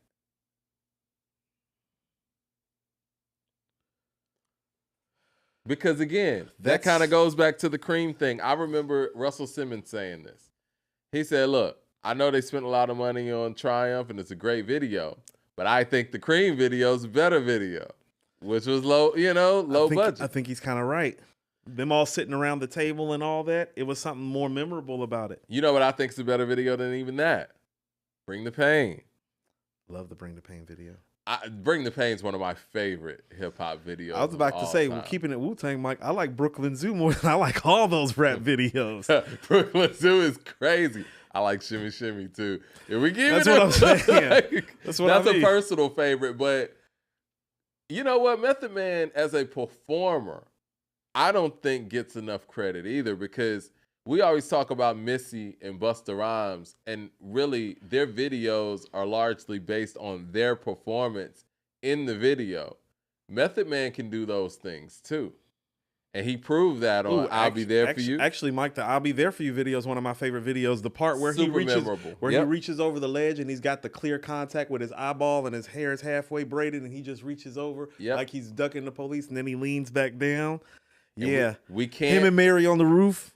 We can't overstate how important his performance is on the Cream video, on the Ice Cream video. Ice Cream's one of my favorite videos too, Mike. They're just in the hood with the ice cream truck. The How High video. Method Man is he's a great performer on film, I guess you would say. He's a great performer live as well, but I'm pretty sure that the directors loved to have Method Man there because there was so much that they could do with him. And Bring the Pain is, I think, that shining example of that. And I think Oh Dirty is a big... I'll take I'll Be There For You. You'll take I'll Be There For You over the Bring the Pain video? I will. There's something about Meth and Mary on the roof. It's the blue lighting. It's him waving his hand, "Shorty, I'm there for you anytime you need me." Game changer, man. Yeah, it's a game changer. Keep it Method Man. Shadow boxing. The video. You know what I just watched? The Mobb Deep, the G.O.D. Part 3 video. Meth comes in at the end because they play extortion at the end. Man. Method Man and Snoop, man. Those two guys are, They're stars. It's different. That's why when somebody was like, Ray held down Enter the Wu-Tang, you talking on some rap shit. Nah, Method Man. Method Man got the bars and the stars. You feel what I'm saying? Bars and stars. All the stuff that we talk about with J. Cole. And Ray's a star, but it's Meth. All the stuff that we talk about with J. Cole, Method Man did in that era, but he did it in an era where other people made strong albums and he got pushed to the side for not having that strong album. Or that album that was ready to die level, or that album that was like, you know what I mean? Here's the thing. He just got compared to Nas and Big so early, and they were toting around Illmatic and Ready to Die. And then Ray made the Purple Tape. And then Mobb Deep made the infamous. That's what threw off the balance, honestly. When Ray made the Purple Tape, the Purple Tape changed everything for everybody. Because we expected, I mean, believe it or not, based on the buzz and who Method Man is and was at that time, we expected him to make the Purple Tape. And when Ray made it, and it was like, damn, but Tikal's not this. But I've always told you, well, the Purple Tape ain't the Purple Tape without that Method Man, them two Method Man hooks and that Method Man verse. We have understated his contributions to the Purple Tape, to Liquid Swords. Yeah. Yeah. Like, how about this? Arguably the two best records on the two best solo albums that come out the crew. Oh, he's on those records. Yeah. Because Ice Cream might be the best song on the Purple Tape to most people, and Shadowboxing might be the best album on Liquid Swords. That's With an album like the Purple Tape, it's Meth. You could debate all kind of songs, like it's like Illmatic with that. But I will say that the most important song on the Purple Tape is Ice Cream. It is. It's the most important song on there. My personal favorite is Incarcerated Scarfaces. I love Ice Cream too, but yeah, Ice Cream's the most important record on the Purple Tape. It is. Shadowboxing might be the most important record on Liquid Swords. I think it is. This is not coincidental. This is not coincidental that it's the same nigga on these records. Yeah, man. This guy is different. He's the guy. And he is the reason that the world's biggest hip-hop group, and I think the world's greatest hip-hop group, has the following that they do. Him and Dirty are the reason. And if you want to say production, RZA, yes, but for me personally, as a, kid coming up in Atlanta, Georgia, Method Man was my connection to the Wu-Tang. He opened me up to listen to the rest of those guys. Ditto. I'll tell you this. I don't think RZA's production takes the forefront until the Purple Tape. And so it very much is Meth and Dirty. You don't think Cream? That's an anomaly. That's an anomaly. That's what I'm saying. Like RZA's production is great on Into the Wu-Tang and on Tikal and even on Return to the 36 Chambers. It's great. It's not like marvelous like it is on Purple Tape and Liquid Swords. Like on the Purple Tape and Liquid Swords is where he became an all-time great producer. All time. Web Visibility with the $20 super chat showing love. He says, why does Lauryn Hill get a pass for not dropping the album since Miseducation? Can you think of another rapper that has milked 2 albums, The Score and Miseducation, more than Lauryn, and is treated with such high regard? has he been following according to hip hop? Well, I'll let you handle that one. Have you not heard the words that have been coming out of my mouth all these years? Where have you been? Or is he new to us? Who did that? Nah, Web Visibility ain't new. Need to stop fucking tripping. I've been the main one. Yeah. I've been the main one. She was the first one to kind of bow out like that. You know what I mean? Like, Mike, she never bowed in. She ain't made no rap album. Oh, I thought he was just talking about not making an album, period, since Miseducation. This is according to hip hop, so we're going to start with the rap shit. The Miseducation has 3 rap songs. Mm-hmm. And that's why she's over Andre. And she's got a verse on Everything Is Everything. It's like 13 verses on there. Huh? That's much better than The Love Below, respectfully. and what is this? A Day in the Sun? Is that the name of the album? Blue Sun? New Blue Sun? Mm-hmm. Ain't no bars on there. I heard what Gipp said when he was talking about, he was like, well, the song titles. First of all, that's an 8-bar verse. It's not a full 16. It's not a full 16. 8 songs. It's an 8-bar verse. So it's like one song, a bar each. Ahmad with the super chat says, peace. Excellent Gipp interview, Mike. Mike, did you hear that your boy Swiss was releasing a DMX album? LOL. Sounds like a money grab to me. Well, I did not hear that. Does sound like a money grab to me as well. I will say this, man. That last DMX album that Swiss Beats did, it wasn't good. Where's Dame Grease and PK at? I don't know. I don't want to hear a DMX album posthumously where they're not involved. Are you guys canceling my super chat? No. Joe Young said, are you guys canceling my super chat? No, even though you hate me, are apparently. We missing something? No, I'm about to say, text, tell us what your super chat was like regularly in the chat right quick, and we'll shout it out. Patricia with the super chat says, Mike, Coop, I personally think Cube's Good Day is a top 5 rap video. Okay. Nearly every scene up with the part of the story. Every scene went with the part of the story that he's telling. It's classic. I can get with that. I can get with that because it's one of the most memorable music videos as well. You know, one of my favorite music videos, and again, I'm a Public Enemy fan, 911 is incredible. What, 911 is a joke? Yeah. Where he's in the church? Is that the one where he's in the church? Incredible, yeah. Oh, yeah, that shit was... I think Samuel L. Jackson's in the video, too. Samuel L. Jackson was everywhere around It's like he was...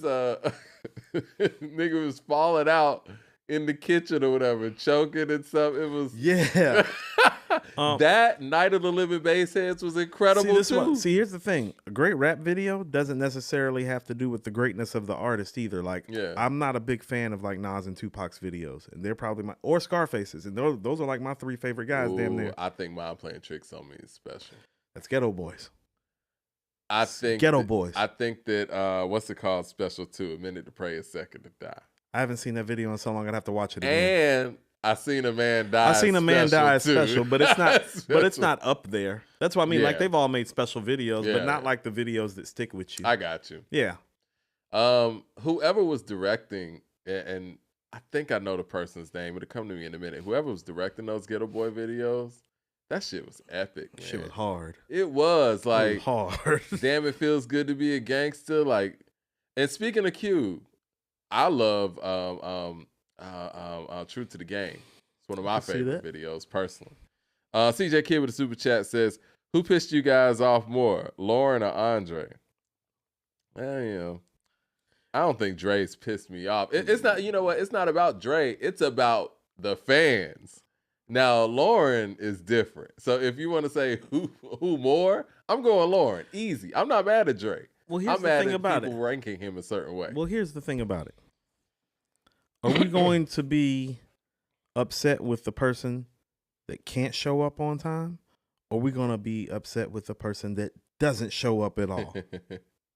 Pick your poison. This is where Pick your fruit. This is where I will say, tree of life or tree of knowledge? I have an issue with some of the things. I don't like how Dre leaves Big Boy hanging.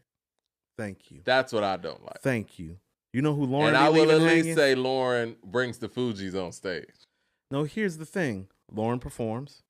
The Fuji stuff is still alive because they've been able to reunite and perform over the years. Yeah. And she has a viable solo catalog, even though it's a brief one. It's enough to do a show with. It is. She's been touring on it for 20-something years. So we got live shows of stuff from the Miseducation, correct? Yeah. Did we get live shows from the Love Below? Mm-mm. All right, say less. Joe Young with a super chat says, Coop, I don't hate you in that way. When I was thinking just making sure. Seemed very hateful. When I was thinking the same thing about Nas keeping the best work, keep reaching the hip hop community. God bless you. Appreciate that, Joe too. Young. Clearing that up. CJ Kidd says, Smile video from Pac and Face was great. I was thinking of Smile too. Critical Mass says, Murder Was the Case video is incredible. Very esoteric. Yeah, very esoteric. I think Murder Was the Case is incredible. But I don't know if I'm going to I don't love the video. It's dope. It's not top 5. I like, what do you think about Natural Born Killers as a video? Oh, yeah. That's up there. It's a great video. That's a great video. Yeah. That's a great song. That's the greatest rap song ever nobody ever talks about. I never, ever, ever made a hoe stay, but I'm down with Dre like AC is down with OJ. That changed my life when I heard that. So fuck how you living. I'm the unforgivable, psycho-driven murderer. Ice Cube's got a lot of great videos when we think about it. Well, that would explain the transition to film, Mike. Exactly. He has some level of vision that others just might not have. Hey, Mike, you know what? Just quick sidebar. What do you think about EU's doing the butt video? What do you think about doing the butt? I mean, it's classic, you know, because you got the whole, you know, Spike Lee and the whole lunchroom setting, and they're out on the steps. I felt like that was classic, and I've wondered, doesn't that song kind of fit perfectly with these times? Why has nobody remade doing the butt? They haven't? I guess I feel like the drums have been redone or something. Have the drums been redone? I feel like, isn't that Wobble record use some of that go-go? I don't know. It's not doing the butt. But yeah. Somebody could just straight up do it over. And as soon as that happens, it would work. We'll know where they got it. Think about it. I would love to see one of the these female MCs that you know, pontificate themselves with their sexuality so much. Do the butt. I think Megan could pull it off. I was thinking Cardi.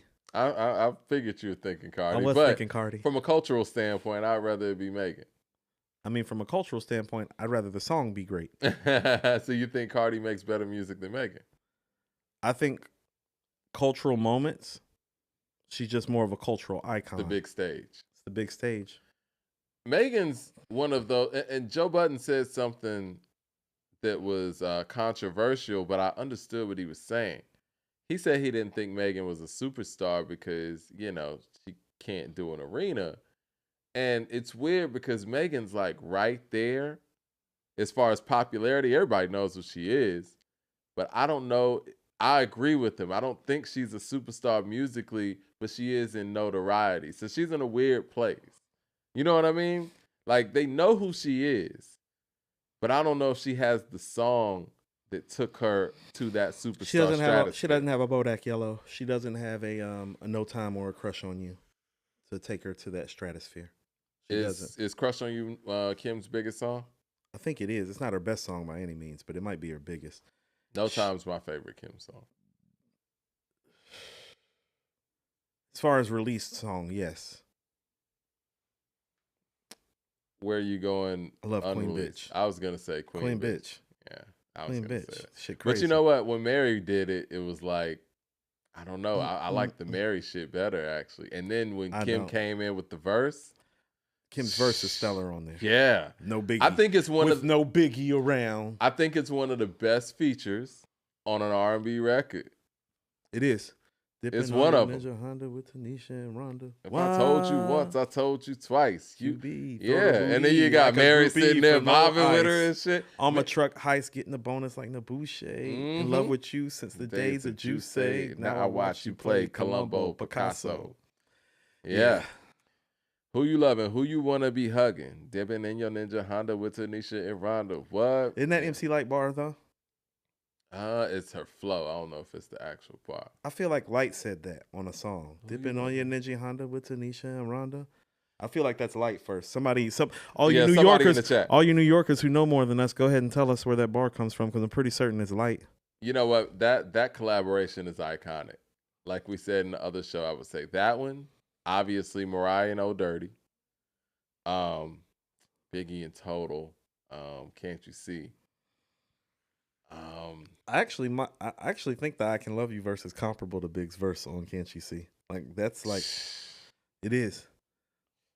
That's I mean, look, it's very memorable. The flow's there, the words are there. But as far as a complete song, I'm still going with Mariah Carey and Bone Breakdown. Mariah and Mary did a lot of great hip hop work. Great work. Yeah. Great work. Where was I gonna go? Always Be My Baby remix with the Brat. You like that one? Yeah, Fantasy with Old Dirty Bastard. Thank God I Found You with Nas. Yeah. Even Heartbreaker with Jay, even though I don't think that record's any good on both of them. I like The Roof, where they had Mobb Deep on there. Oh yeah. Yeah, The Roof was hard. And then not to mention the record with the Locks, Butterfly. Honey. Yep, Honey with the Locks. Yep. Honey with the Locks. You got what was that remix they did with the Ain't No Fun? Where it was Missy and the Brat. Right. I forgot about that. Mm-hmm. Mariah got work.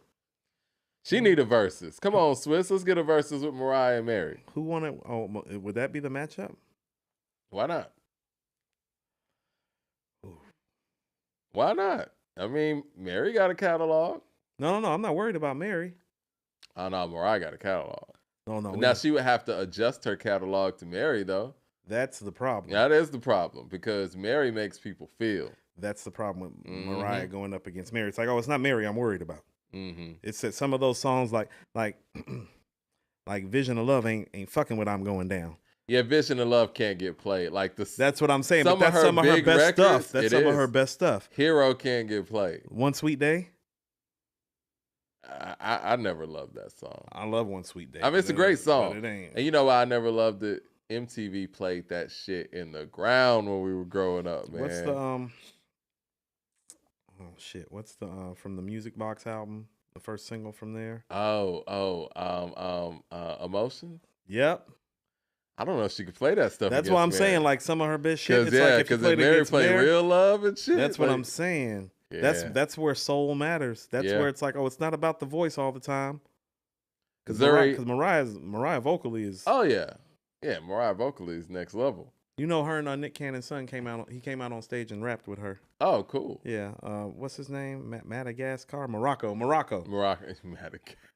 It's one of them African countries. Zuri with the super chat says the issue with Meg is that her best/biggest song are with artists who are either bigger or better than her. She doesn't have any solo songs that stand out. Okay. You want to get? Let's talk about this 2000s shit. Yep. I want to get to what me and Coop were talking about doing. We were gonna put together a list of the top 10 hip hop albums of the 2000s, and I think that that's a very plausible thing to do. Thumbs up in the chat, everybody. Well, I think this came from a place, because I was asking you, I was like, what classic albums got released the last couple of days? And you were like, Hell Hath No Fury. And I was like, that's exactly where this started. Yes. Hell Hath No Fury celebrated its anniversary yesterday. The purple tape. Do you want to speak to Hell Hath No Fury before we get into this? I think I've spoken to it so goddamn much on this show, Mike. It is the purple tape of its era. It is an end-to-end street classic. There's not a flaw on that record. The flows, the cadences, the bars.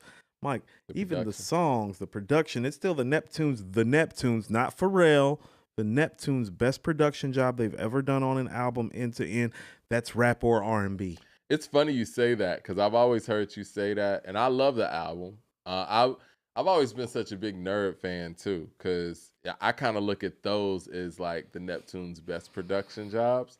And I remember listening Ain't no keys open doors on no fucking Neptunes albums. They don't make beats like that on their albums. Nah. And I remember Q-Tip got on Pharrell's show. What was it? What's that shit called? Frontin'? Nah, it was Pharrell's show that he had on Apple Music. It was Other Tones. Yeah, that's what it was. Right. And so Q-Tip was like, man, you know what your best produced album is? Or y'all best produced album? He said, Hell Have No Fury. And yeah, it's like when I heard that shit. Well, this is Q-Tip talking. He's like, when I heard that shit, when I called you, like, yo, whamp whamp, yeah, boom boom boom boom boom boom, yeah, boom boom boom boom boom. Oh, stop that! That's their best. Mike, them beats. Oh no, them beats is crazy. Ride Around Shining. Ride Around Shining is crazy. That beat's crazy. That sound like some RZA shit from '94. You trying to get a big chain, ain't you? You trying to slang in the rain, ain't you? Yo, the niggas are snapping on this whole album. Trill. Nightmares with Bilal. You're going to make me go listen to Hell Hath No Fury. It's one of the best. Hell Hath No Fury a top 10 album of the 2000s? It is. All right, we got to place it. We got to see where it's at. You got a list? I got 20 albums. All right, hold on. Andrew Williams with the super chat says, Mike, I'm sorry, but Mariah will get washed by Mary. See, I told you she in trouble. Because here's the thing. You want to know what? The emancipation of Mimi matters so much in the context of her soulfulness and her catalog and how it translates to black people, because you realize that although we love her songs and we love her records, all them records ain't really for us. They're for everybody. And Mary made records for us, and that's where she would be in trouble. It's like, so Mary got like 15 songs that'll wash emotions. You know what I'm saying? Yeah. All right.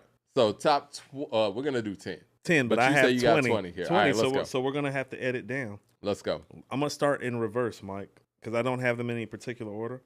Do you think trap music makes the top 10? Off the top of my head, I'm going to say no. Let's put that one to the side. The documentary by The Game? Yes. You think the documentary is better than trap music?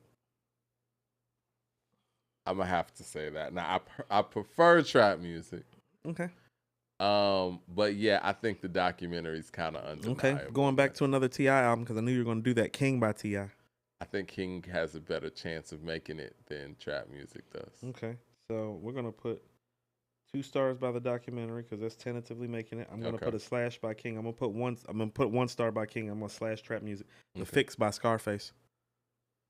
Whoo! Right. Forgot about the damn Fix. Right. A little tougher than you think to make this top list for the 2000s. It wasn't just the 90s that was great. This was a great era, because I got 20 classics right here. All 20 of these albums are let's classics. Push. I'm thinking it's gonna make it, but let's just push the Fix to the side for a second. We're giving it 1 star like we gave King 1 star. 2 stars means that you're in. The Black Album by Jay-Z. Yes. Top 10. The Black Album. I think it's Jay-Z's 3rd best album. That ain't got shit to do with it being top 10 for this era. That's what I'm saying. I think it's better than The Fix. Oh, I don't. You don't? No, but you want to know what? We'll 1 star that because we disagree. I think it's better than The Fix. Yeah. I don't. The Eminem Show.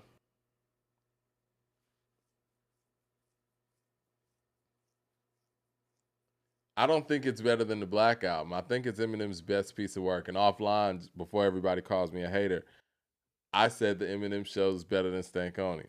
So, for the fact that I don't think it's better than the documentary or the Black Album, I'm gonna say no. But it's his best piece of work. The Minstrel Show by Little Brother. Damn. Right. Thought this was gonna be easy. Thought this was going to be easier than this. See, that's why I was like, Mike, did you make a list? You're like, I know my 10. I was like, no, you don't. No, you don't. The Minstrel Show. I mentioned that on our conversation. If you're saying the Eminem Show, no, I'm going to tell you the Minstrel Show, no, because I think the Eminem Show might be better. The Eminem Show is better than the Minstrel All right, Show. Then we're going to scratch that. Mike, The Cool by Lupe Fiasco. I think it might be. It could be.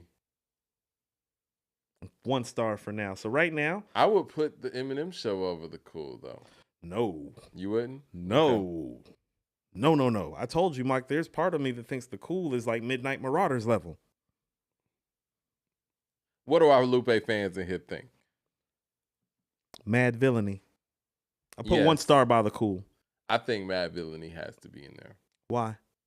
The impact. 1 star because we don't agree. The only thing we've agreed on so far is the documentary. Stillmatic. Yes. We agree. So that we have the documentary and Stillmatic. That's literally the only shit we've agreed upon so far. Okay, well, we got a lot of discussing to do. The Blueprint. Yes. We agree. Barely. So that's 3. That's 3. All the right. Carter 2. No. Carter 3. Huh. Because I think the Carter 2 is better than the Carter 3, so we don't agree.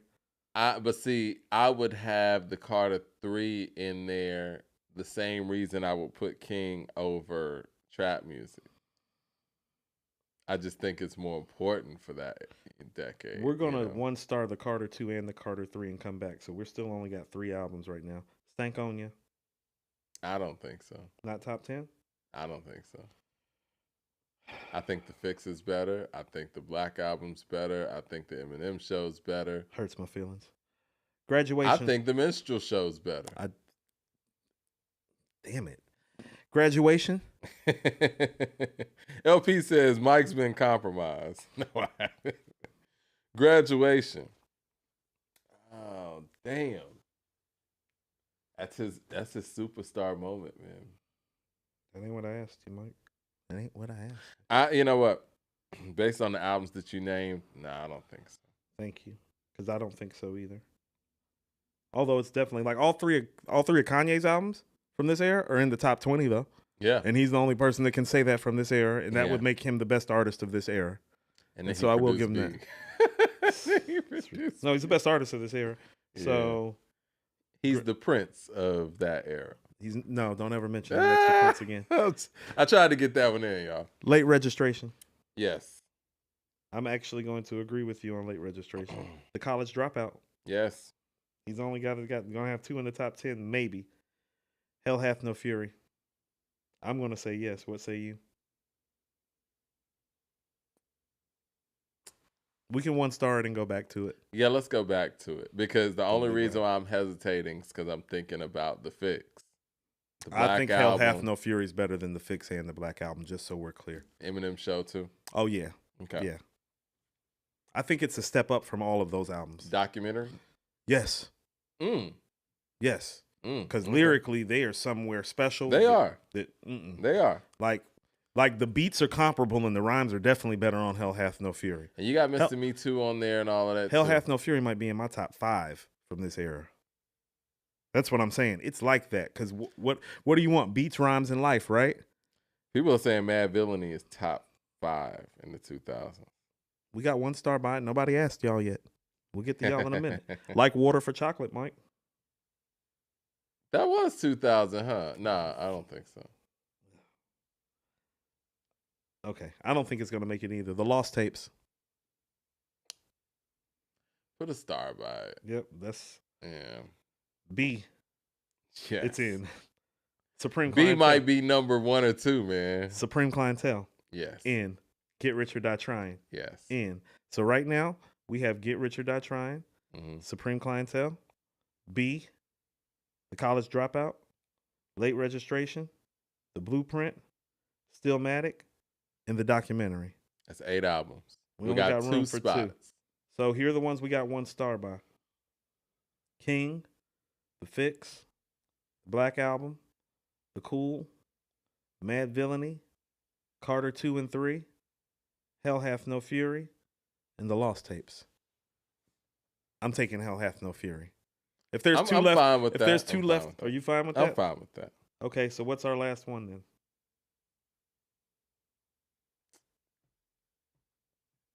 You want me to read them through again? I mean, you can for the people. I got it in my mind. What's in your mind?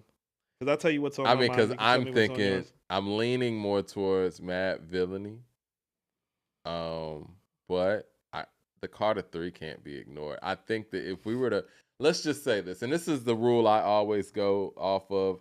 There's a writer who is writing like a top 8 80s albums or whatever for according to hip hop, and he has Curtis blow the breaks, and we're talking about 8 songs, and I'm like, and there's no Run DMC songs on there. I'm like, look, can't not have Run DMC suck MCs. Now, if you post something and that song is missing, but the breaks is there, people are gonna have more of a problem with Run DMC missing as opposed to if the breaks wasn't there. You know what I mean? Nobody's gonna be like, nobody's gonna be like, yo, man, niggas didn't put the breaks on there. So I feel like on a list like this, if the Carter 3 is missing, that's a blaring omission. It's not blaring to me because the album before it is better. And so if we're talking about the grandiose nature of albums, we can't because if that's the case, Mad Villainy doesn't even belong. You get what I'm saying? Yeah. But I mean, I guess it has an impact on its level. Mitch with the super chat says, Top 10 2000s in no order. Supreme Clientele, Blueprint, Get Rich or Die Trying, Hell Hath No Fury, Documentary, College Dropout, Graduation, B, Mad Villainy, Stillmatic. I like that 10. I think the South is left out of that 10, but you know. But see, that's the thing. We were the hit makers of this era. Yeah. Not the album makers. Okay, what are you thinking for that 10th spot? Because if we're talking Minstrel Show, The Fix, Carter 3, Mad Villainy. Hold on. So King by T.I. is not in this conversation, so we're just going to scratch that out, right? The Black Album, we can. The Black Album and The Fix are out? You said the Black Album and The Fix are out? Yeah, I think that's fair. The Cool by Lupe is out? You know, I feel like I haven't listened to The Cool in a long time, really, and maybe I'm sleeping on something. So I might not be the best person to answer that right now. I don't believe. But from what I remember, because I bought The Cool back in the day. Me too. And I remember being, floored by everything that he was doing on there and the way it was put together.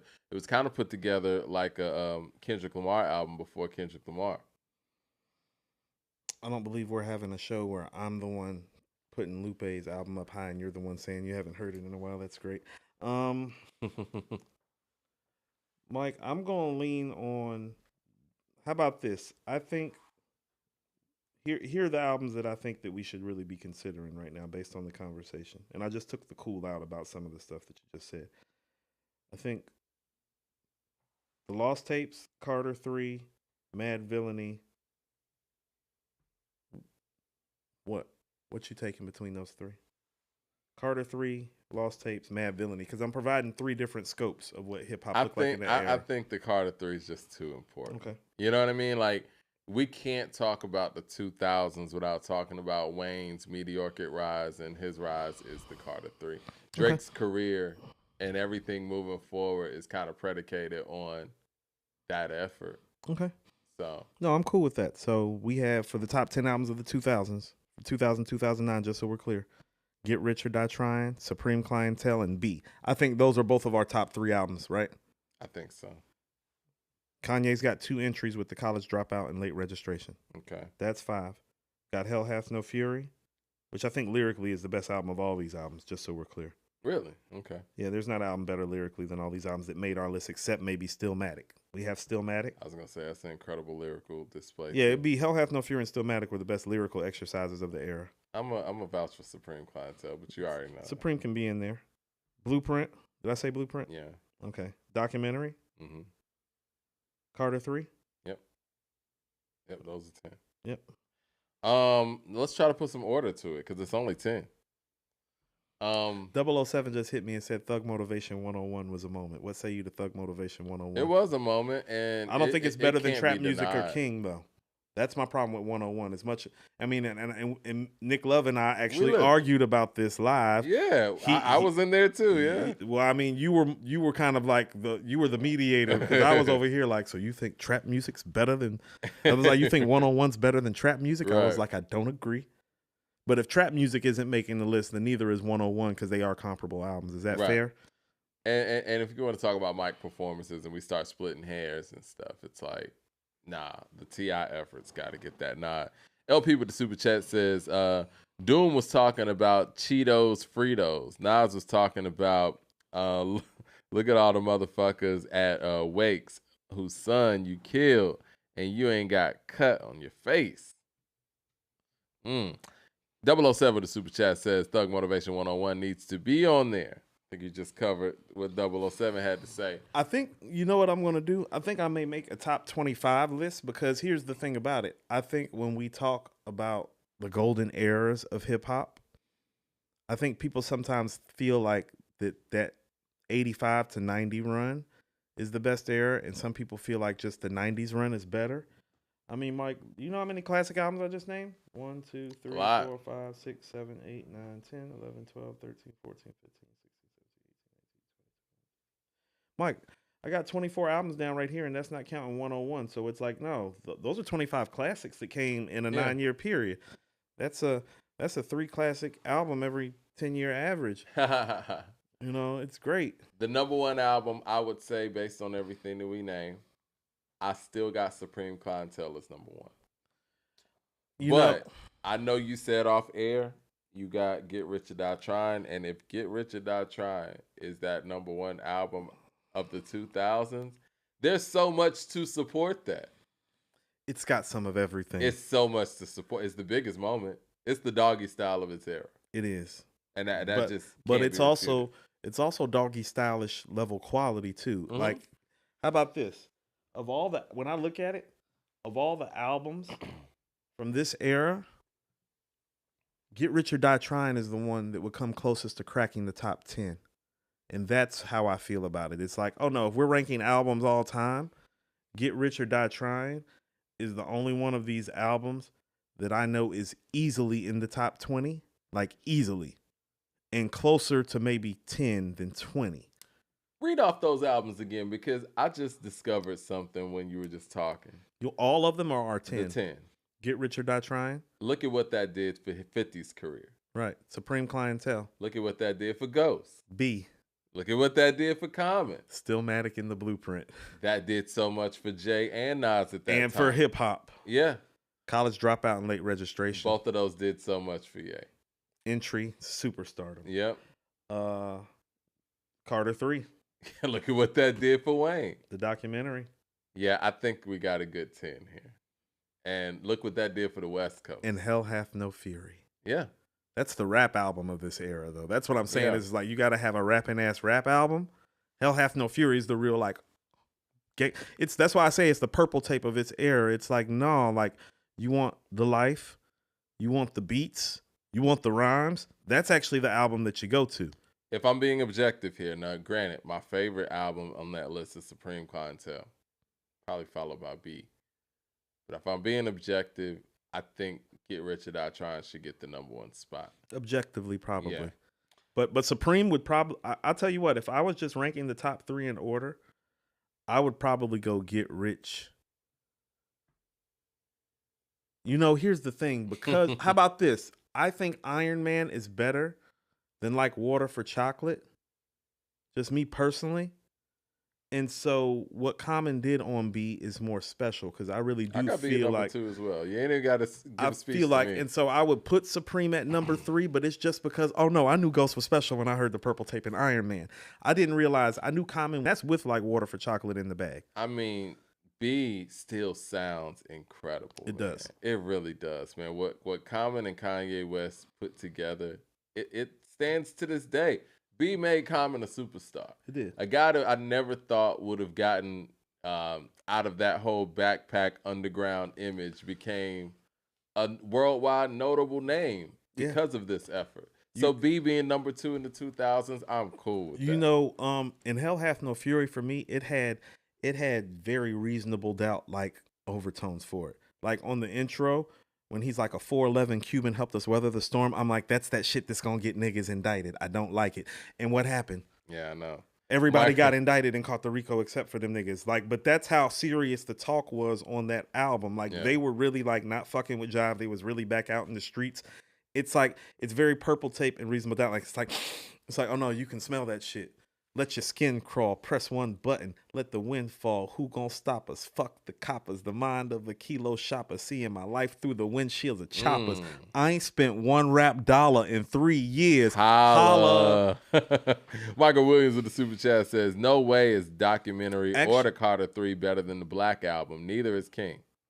Actually, Mike, if you really want to know this, Hell Hath No Fury is what made Kanye take notice of Pusha T. So it's actually Pusha T's come out moment, because that's when Pusha T became an upper echelon MC. These are important albums. These are important albums. Yeah.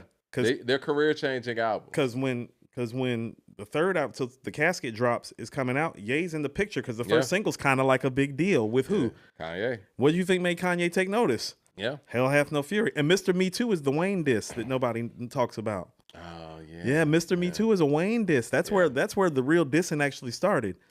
Okay, this is where I'm gonna go here. Get Rich or Die Trying at number 1. Okay. Somebody said 2001. That came out in 99. Came out in 99. Don't get it twisted. Let it go. All right, Get Rich or Die Trying being at the number 1 spot. I think that's a shoe in. B number 2. I got Supreme at 3. Yeah. I'm probably going to go Blueprint 4. I can't do that. I would put Hell Hath No Fury at 4. I think Hell over the Blueprint? And Stillmatic. And I put Stillmatic ahead of the Blueprint. I know you put Stillmatic ahead of the Blueprint. I do, because both of them have like a few gaps, but this is what I mean. How about this? Blueprint's a moment. Until Stillmatic dropped, it was a moment. That's what I'm saying. When people talk about that moment, it's like, oh no, that moment was short-lived because he found himself mired in some shit that he signed himself up for. And so when you're talking about that moment lasted about 90 days, Mike. Am I giving Jay a pass because I acknowledge the holes that are in the Blueprint, but I still hold it very high as a classic? How about this? Let's just Stillmatic and the Blueprint aren't better than Hell Hath No Fury, because ain't no Braveheart Party or My Country on Hell Hath No Fury. Ain't no Hola Ho Vito and Jigga That Nigga on Hell Hath No Fury. But there's also Not a You Don't Know on there either. Keys Open Doors is pretty close, Mike. Keys Open Doors. These bitches fake like the hoes on Flavor, but I don't mind spending. All it is paper. Yes. I don't know. Okay. Keys Open Doors is special. We're probably going to have 2 separate lists on that one. So, okay. You put yours up and repost them. Yeah. You put yours up and I'll put mine up and we'll post them both and we'll let people argue about it. Exactly. I'm going to put mine up on Twitter tonight. Okay, yeah, and we'll just piece them together. We'll just piece them together, right? Pages and all that. Right. Okay. So My country does not go hard. Whoever said that's wild. No, it doesn't.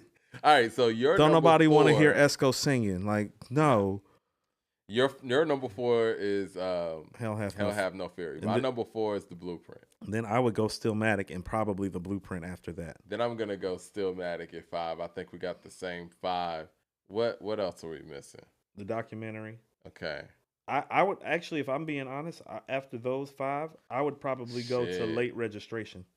I'm not even gonna lie to you, man. I might have Late Registration ahead of Stillmatic and the Blueprint. Actually. I was gonna say I might actually have the College Dropout at 4. I'm not gonna knock you for that. You're a College Dropout head. I'm a Late Registration head. Ye does deserve maybe some top 5 love. I would actually be cool with sliding the Blueprint and Stillmatic out of the top 5 and putting one of the Kanye albums in, but I'm not putting it above Hell Hath No Fury. Okay, so I think I'm gonna go. Yeah, I'm gonna go Get Rich or Die Trying. B. Supreme Clientele. The College Dropout. The Blueprint. Then I might be going Stillmatic after that. Right. What else we got left? We got the documentary. Mm-hmm. We got Hell Hath No Fury. Well, I got Hell Hath No Fury left. And Late Registration. Late Registration and the Carter 3. Okay. So after Stillmatic. All right. So I'm going to take a snapshot of these albums and you create your order and I'll create mine. Okay. Yeah. No, this is fun. I think I have a here's the thing. Order. Late Registration might be at number 10 for me. We might need to have a conversation about how great the 2000 to 2009 era was, though, because I guarantee you the 25th best album that's going to make this list for either one of our lists is going to be very, very comparable to the back end of the 90s run and maybe even better than the 80s run. Can you think of? I think that based on what we're seeing here, we could say that these albums could rival the 80s albums. Definitely. Now, the 90s is stacked. 94 and 95 are stacked. 94, 95, 90. 94 is not even stacked like that. 95 and 96 are stacked. So the reality and 98. So the reality of the matter is, see, that's the thing. Okay, so like this is what I mean. And this is where the 90s is special. Oh, there's only about 3 albums from 98 that's going to make the top 25 from the 90s. That's Aquemini, Moment of Truth, and It's Dark and Hell is Hot. Those are big ones, though. The rest of the albums, so 98 ain't that big because the rest of them albums ain't making the fucking cut. You want to know why? Because 1995 and 96. Right. Yeah. But see, 94, like something what like, all does 94 have? It's got Illmatic, Ready to Die, and Southern Playalistic. It's top heavy. Okay. And then you got Doggy Style and The Chronic, 93, 92. On the back end. Then you got, like, just off top, it's like, well, you got Low End Theory and Midnight Marauders. Mm-hmm. Got The Chronic and Doggy Style. Ice Cube with Death Certificate and America's Most. Right. Illmatic, Ready to Die, Southern Playalistic. Jeez, the 90s is crazy. Look, man. Purple Tape, Infamous. Yeah, man. Aquemini, It's Dark and Hell is Hot, Moment of Truth. We haven't talked about 96. We're at 14. And we haven't even talked about 96. That's the heaviest year. Right. You can name 14 classic albums off the top of your head without even bringing 96 into the fold. I ain't bought up Liquid Swords yet either. That would be 15. That's insane. Yeah, the 90s is it. Oh, yeah. But the 2000s ain't bad. These are 25 great albums. No, they are. And I think that this top 10, this can rival a lot. I feel bad about the Mad Villainy thing, man. I really do. I don't. You just sent it to me. Let's see. Yeah. All right. Those are 25 albums, if I'm not mistaken. Let me count again. 1, 2, 3, okay. 4, 5, 6, 7, 8, 9, 10. So I slid the Carter 3 in there. Yeah, I think I know what I'm going to do with my list. This is 24, so we need to come up with one more album. What album are we missing from this era? Motivation 101, right? No. I put 101 down. That gives us 24. For all of y'all saying Capital Punishment is not going to make a top 25 rap album of the 90s. That's what I'm trying to tell you. It shouldn't. It's not. Got love for pun and everything, but no, I don't think it should. Oh, Mike, Muddy Waters. Man, I didn't even... Reasonable Doubt. It Was Written. Yeah. Riding Dirty. What are we missing? The Diary by Scarface, Mike. The Diary's making the top 25 in the 90s list. Yeah, it should. It's too hard. 2001, Mike. By Dr. Dre. Yeah. By far the best album of 1999. Like, there's stuff like Dog Food that may not make the top 25 for the 90s. Like Soul Food. Great album. Soul Food may not make the top 25, Mike. For the 90s? And that's saying a lot. Because I just listen to Soul Food. I give Soul Food 4.5 mics. Mike, I'm gonna be honest with you. I was just listening to Soul Food. I don't know if there's a bad song on Soul Food. It's end to end. I've always said Soul Food's better than Southern Playalistic, but it's the perspective. And you get 4 guys' perspective, and you could tell that in relation to Cash, Dre and Big at the time, they lived more life. Cujo specifically. They were older, like Gipp said. And how about this? Cujo's the star on Soul Food to me. I think CeeLo's versatility still shines through because he's singing and harmonizing on there. He's CeeLo. But what Gipp and Cujo are saying on Soul Food. Yeah. What the perspective there's some very well-bred brothers who have already lived life. And also too, and here was my takeaway. Here's where Gipp really made me think differently. Teamwork is what makes the dream work. Mm-hmm. When I listened to Dirty South today, I was like, oh no, that's a Cool Breeze record that he gave to Goody Mob. Cool Breeze coined the Dirty South. Yep. That's not a Goody Mob song. That's a Cool Breeze record that Gipp jumped on, that fit everything that was going on. He gave that up for the team. And so what I want everybody with aspirations, no matter what they're doing, to know, and this is why we love DF so much, ain't no fucking I in team. When I heard Dirty South, I'm like, no, this is clearly, like when you're younger, it's like, that's a Goody Mob record. It's like, no, the older me is like, that's Cool Breeze's record that he put on Goody Mob's album to help the crew shine. I should have asked him about that. And you know what? The other thing you mentioned. That's what I mean. Yeah, we need a follow-up interview. That's Cool Breeze record. This might be selfish of me, but I know this story because I did a mixtape back in the day when I was in a group where Cujo hosted it or whatever. Mm-hmm. And I asked him like, yo, man, why is Gipp like the only one on Black Ice? And he was like, man, we just always in the studio. We fell asleep that day, got up, the song was done. And I should have asked Gipp about that too, but I think I didn't because I already knew some of those things, but I should have got his perspective. That's what I say, go to Black Ice. It's like, is that a Goody Mob record or was that a Gipp record that Outkast came and sold up? Yeah. Right. But they didn't care about all of that. And so it's like, not to be funny, I can see why DF is still around and still strong and still supporting Andre even with the flute stuff. Teamwork. And these other crews aren't around. Yeah, because they've always given it up. Like, I heard from Ray Murray that Get Up, Get Out was CeeLo's record. Gave it to Outkast. Gipp has continuously said, prior to your interview, I've been responsible for hit records that you don't even know that's my record, really. It's funny, and I want to address this before we go. I know we're running out of time, but we posted, when Gipp was talking about, Pimp C calling him about, borrowing his style on Big Pimpin'. That's what I mean. Jay-Z's Big Pimpin'. And people are in the comments talking about, there's cap, there's this and that. Like, no, it's not. I asked him that I remember watching Rap City. I remember Pimp C himself saying this. Gipp didn't say any of this. I asked Pimp said him it about first. it. I saw him say this. Pimp said it first. He was in the basement with Tigger, and he put it out there. He was talking about biters, and he said, man, with the big pimping, I hit up Gipp like, yo, can I use your flow? Now, granted, when I heard Big Pimpin', I never really even put the thing together. But then you go listen to But when you listen to his They Don't Dance No More verse, it is that. Yeah. Smoking out, throwing up. Yeah, that's Gipp's flow from They Don't Dance No More. Right. Exactly. But Pimp was such a G about it. You know what I'm saying? He's like, yo, can I use your flow?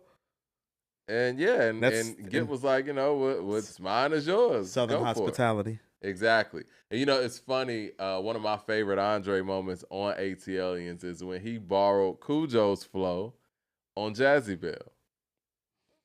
Right. Yeah, when he was like, me and no girl, end up black on black, no star. Yeah, wanted to send you so that no one knows who us are. Talk bad about her nigga, giving T2 snap like bra. Straps sticking together like grandma and grandpa pa. That's Cujo. That's Cujo's flow. And that's dope when people do that. You know what I mean? Like, that's what I mean. That's what I mean when Gipp made me think. I was like, no, it's like the team that lasts the longest and stays the strongest is the team that really operates like a real team. No, fact. And so you can see where their egos collectively not involved. Mitch with the super chat says, "Will Iron Man rank higher if Soul Controller didn't get taken off of the OG box in hand? Deadly Darts with Ghost. Meth and Street Life made the track list." I like Box in Hand. Box in Hand's another stellar Method Man performance. Of course it is. Meth killed Box in Hand. Listen, we understate Method Man, and I'm guilty too. And I think that when Method Man said F a rap critic, you talk about it while I live. He was one of those guys that was getting it from rap critics harder than damn near anybody, at least on the East Coast. And when you look back at the work he's done, and like you said, the pivotal moments that he was a part of, I'm sure that was very frustrating to know that, yeah, ice cream's not ice cream without me. Cream's not cream without me. And these people still talking shit. I mean, Mike, just in fairness, it's like, where's the actual drop-off on Iron Man that people don't think? Like, because here's my thing. Iron Man suffers from supreme clientele. That's what it is. Tape, but here's the thing, is that it's not supreme clientele of the purple tape. It's not Liquid Swords, but you know it's really, really close, right? I'm going to read this track list, and I don't want you to tell me the bad record. Mm-hmm. Iron Maiden, which, by the way, is my favorite record on there. Iron Maiden's crazy.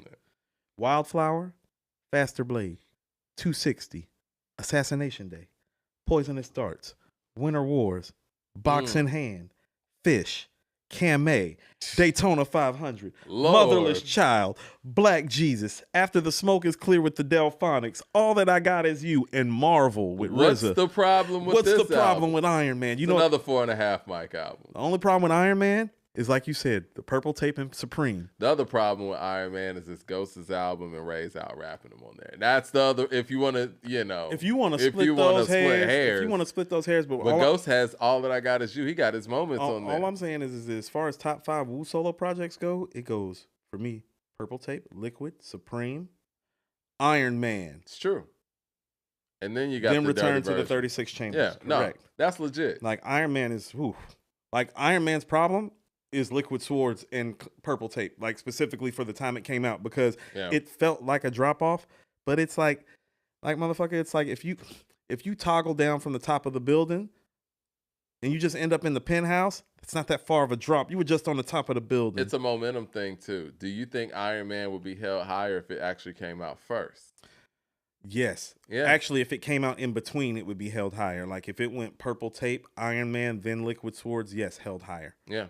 Because it feels like it lost some steam a little bit. Right. But it's like, nah, that shit's beautiful. Like, I love Iron Man. It's the momentum swing, or the perceived momentum. How about this? I feel like Iron Man is more consistent than Supreme. It just doesn't peak like Supreme. Like one. Yeah. Like Like there's not. He's just a much better rapper. He is. Supreme. I think that's what's blaring. One and Mighty Healthy. You know what I'm saying? Like he didn't have the capability in '96 of making a One or Mighty Healthy by himself. That's the only thing wrong with Iron Man. And the way he's rapping on songs like Buck 50. Now, granted, a lot of people feel like Redman got the best verse, but just the shit that he's doing on there, like the supercalifragilistic. We made it. Whoa. Yeah. Malcolm. You know, We Made It is an example of, and again, I don't want to use this time to really dump on Busta Rhymes or whatever, but you can have a lot of features and still it be your album. We Made It, when Ghost came through with his verse on there, it was clear whose song it was.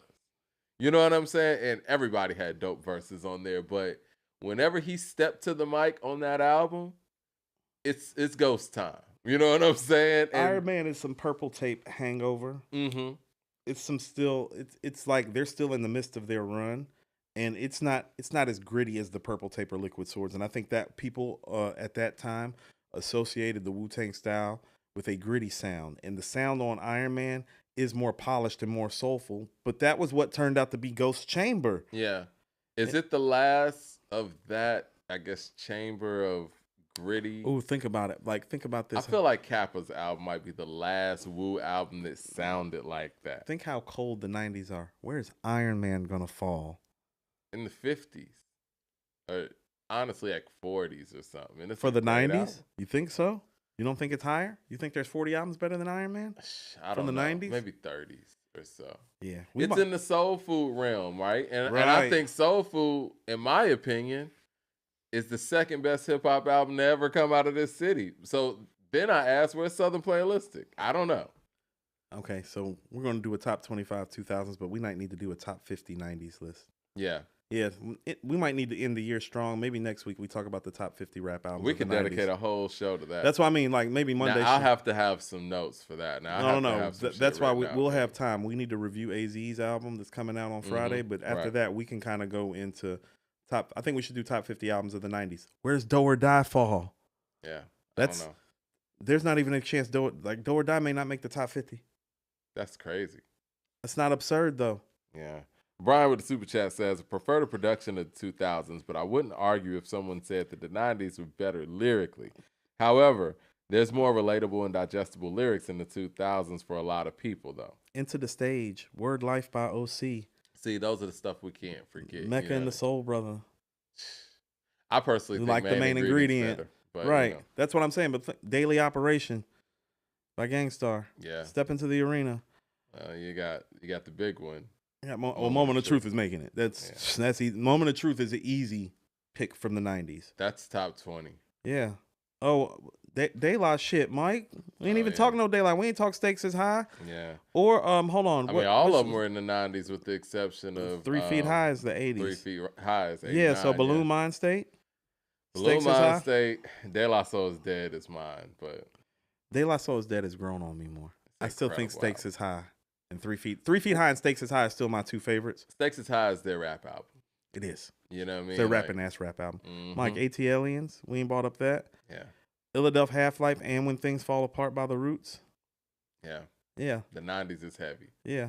What a great Puff time Daddy and the Family, No Way Out. No Way Out should be on there. Harlem World by Mace, should that make it? Harlem World is interesting because 97 is one of the weaker years, but Harlem World took over that year. Hold on, Mike. Where's Busta Rhymes, The Coming, and ELE gonna fall? I don't know. It may not even make the top 50, Mike. That's what I mean about it's like, are you sure that he's like that? Yeah. Because where's the... That's what I've been trying to tell a lot of the, people who've been, drinking the Kool-Aid about this Busta Rhymes would beat anybody in the versus thing. Like, hey, I don't know, man. I'm gonna give you somebody. Like, what's the difference between Mystical and Busta Rhymes, Mike? One's from New Orleans and one's from New York. I think Mystical's more creative. Like, he's got Danger, Shake Your Ass, The Man Right Here, Here I Go. Some of those Mystical records, when you hear them, I'm like, how did this nigga come up with this shit? The songs are holding up well, too, Mike. Yeah. The songs are holding, Mystical songs are holding up well. He doesn't really have a blueprint. It's kind of like Old Dirty, man. Like, there's really not a father, there's no father to his style. Like, when I hear some of these mystical records, I'm like, man, how did this nigga come up with this? Somebody bought up "Fear of a Black Planet" by Public Enemy. That was in the 90s.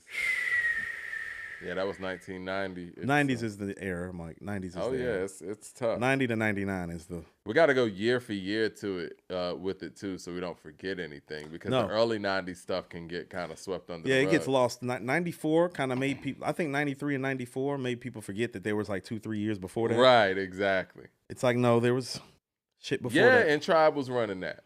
Tribe was running that. East Coast wise. Tribe, Cube, and NWA. Yeah. Yeah.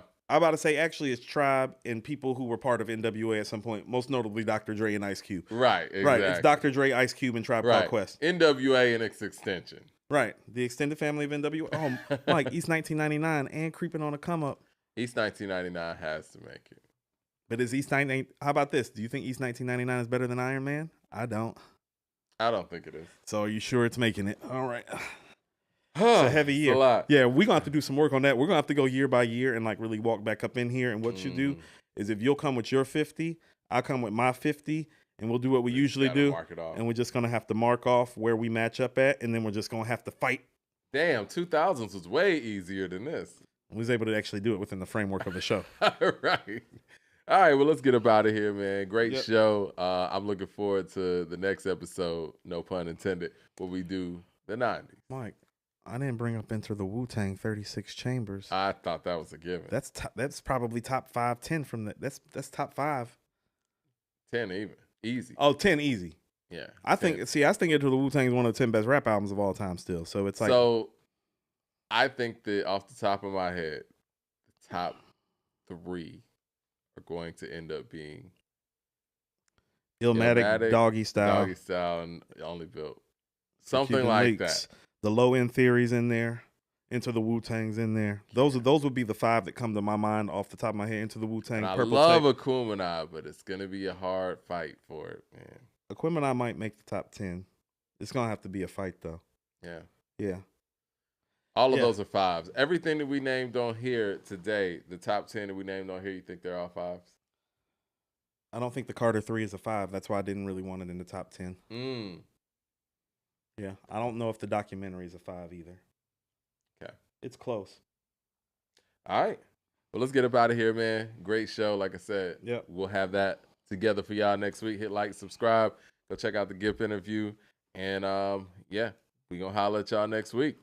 Oh, yeah. Madman said Lab Cabin, California. By the Far Side. That's what I mean. The 90s is crazy. Lab Cabin. Whoa. See, I done got myself caught up in the damn mess. I got to cut that out.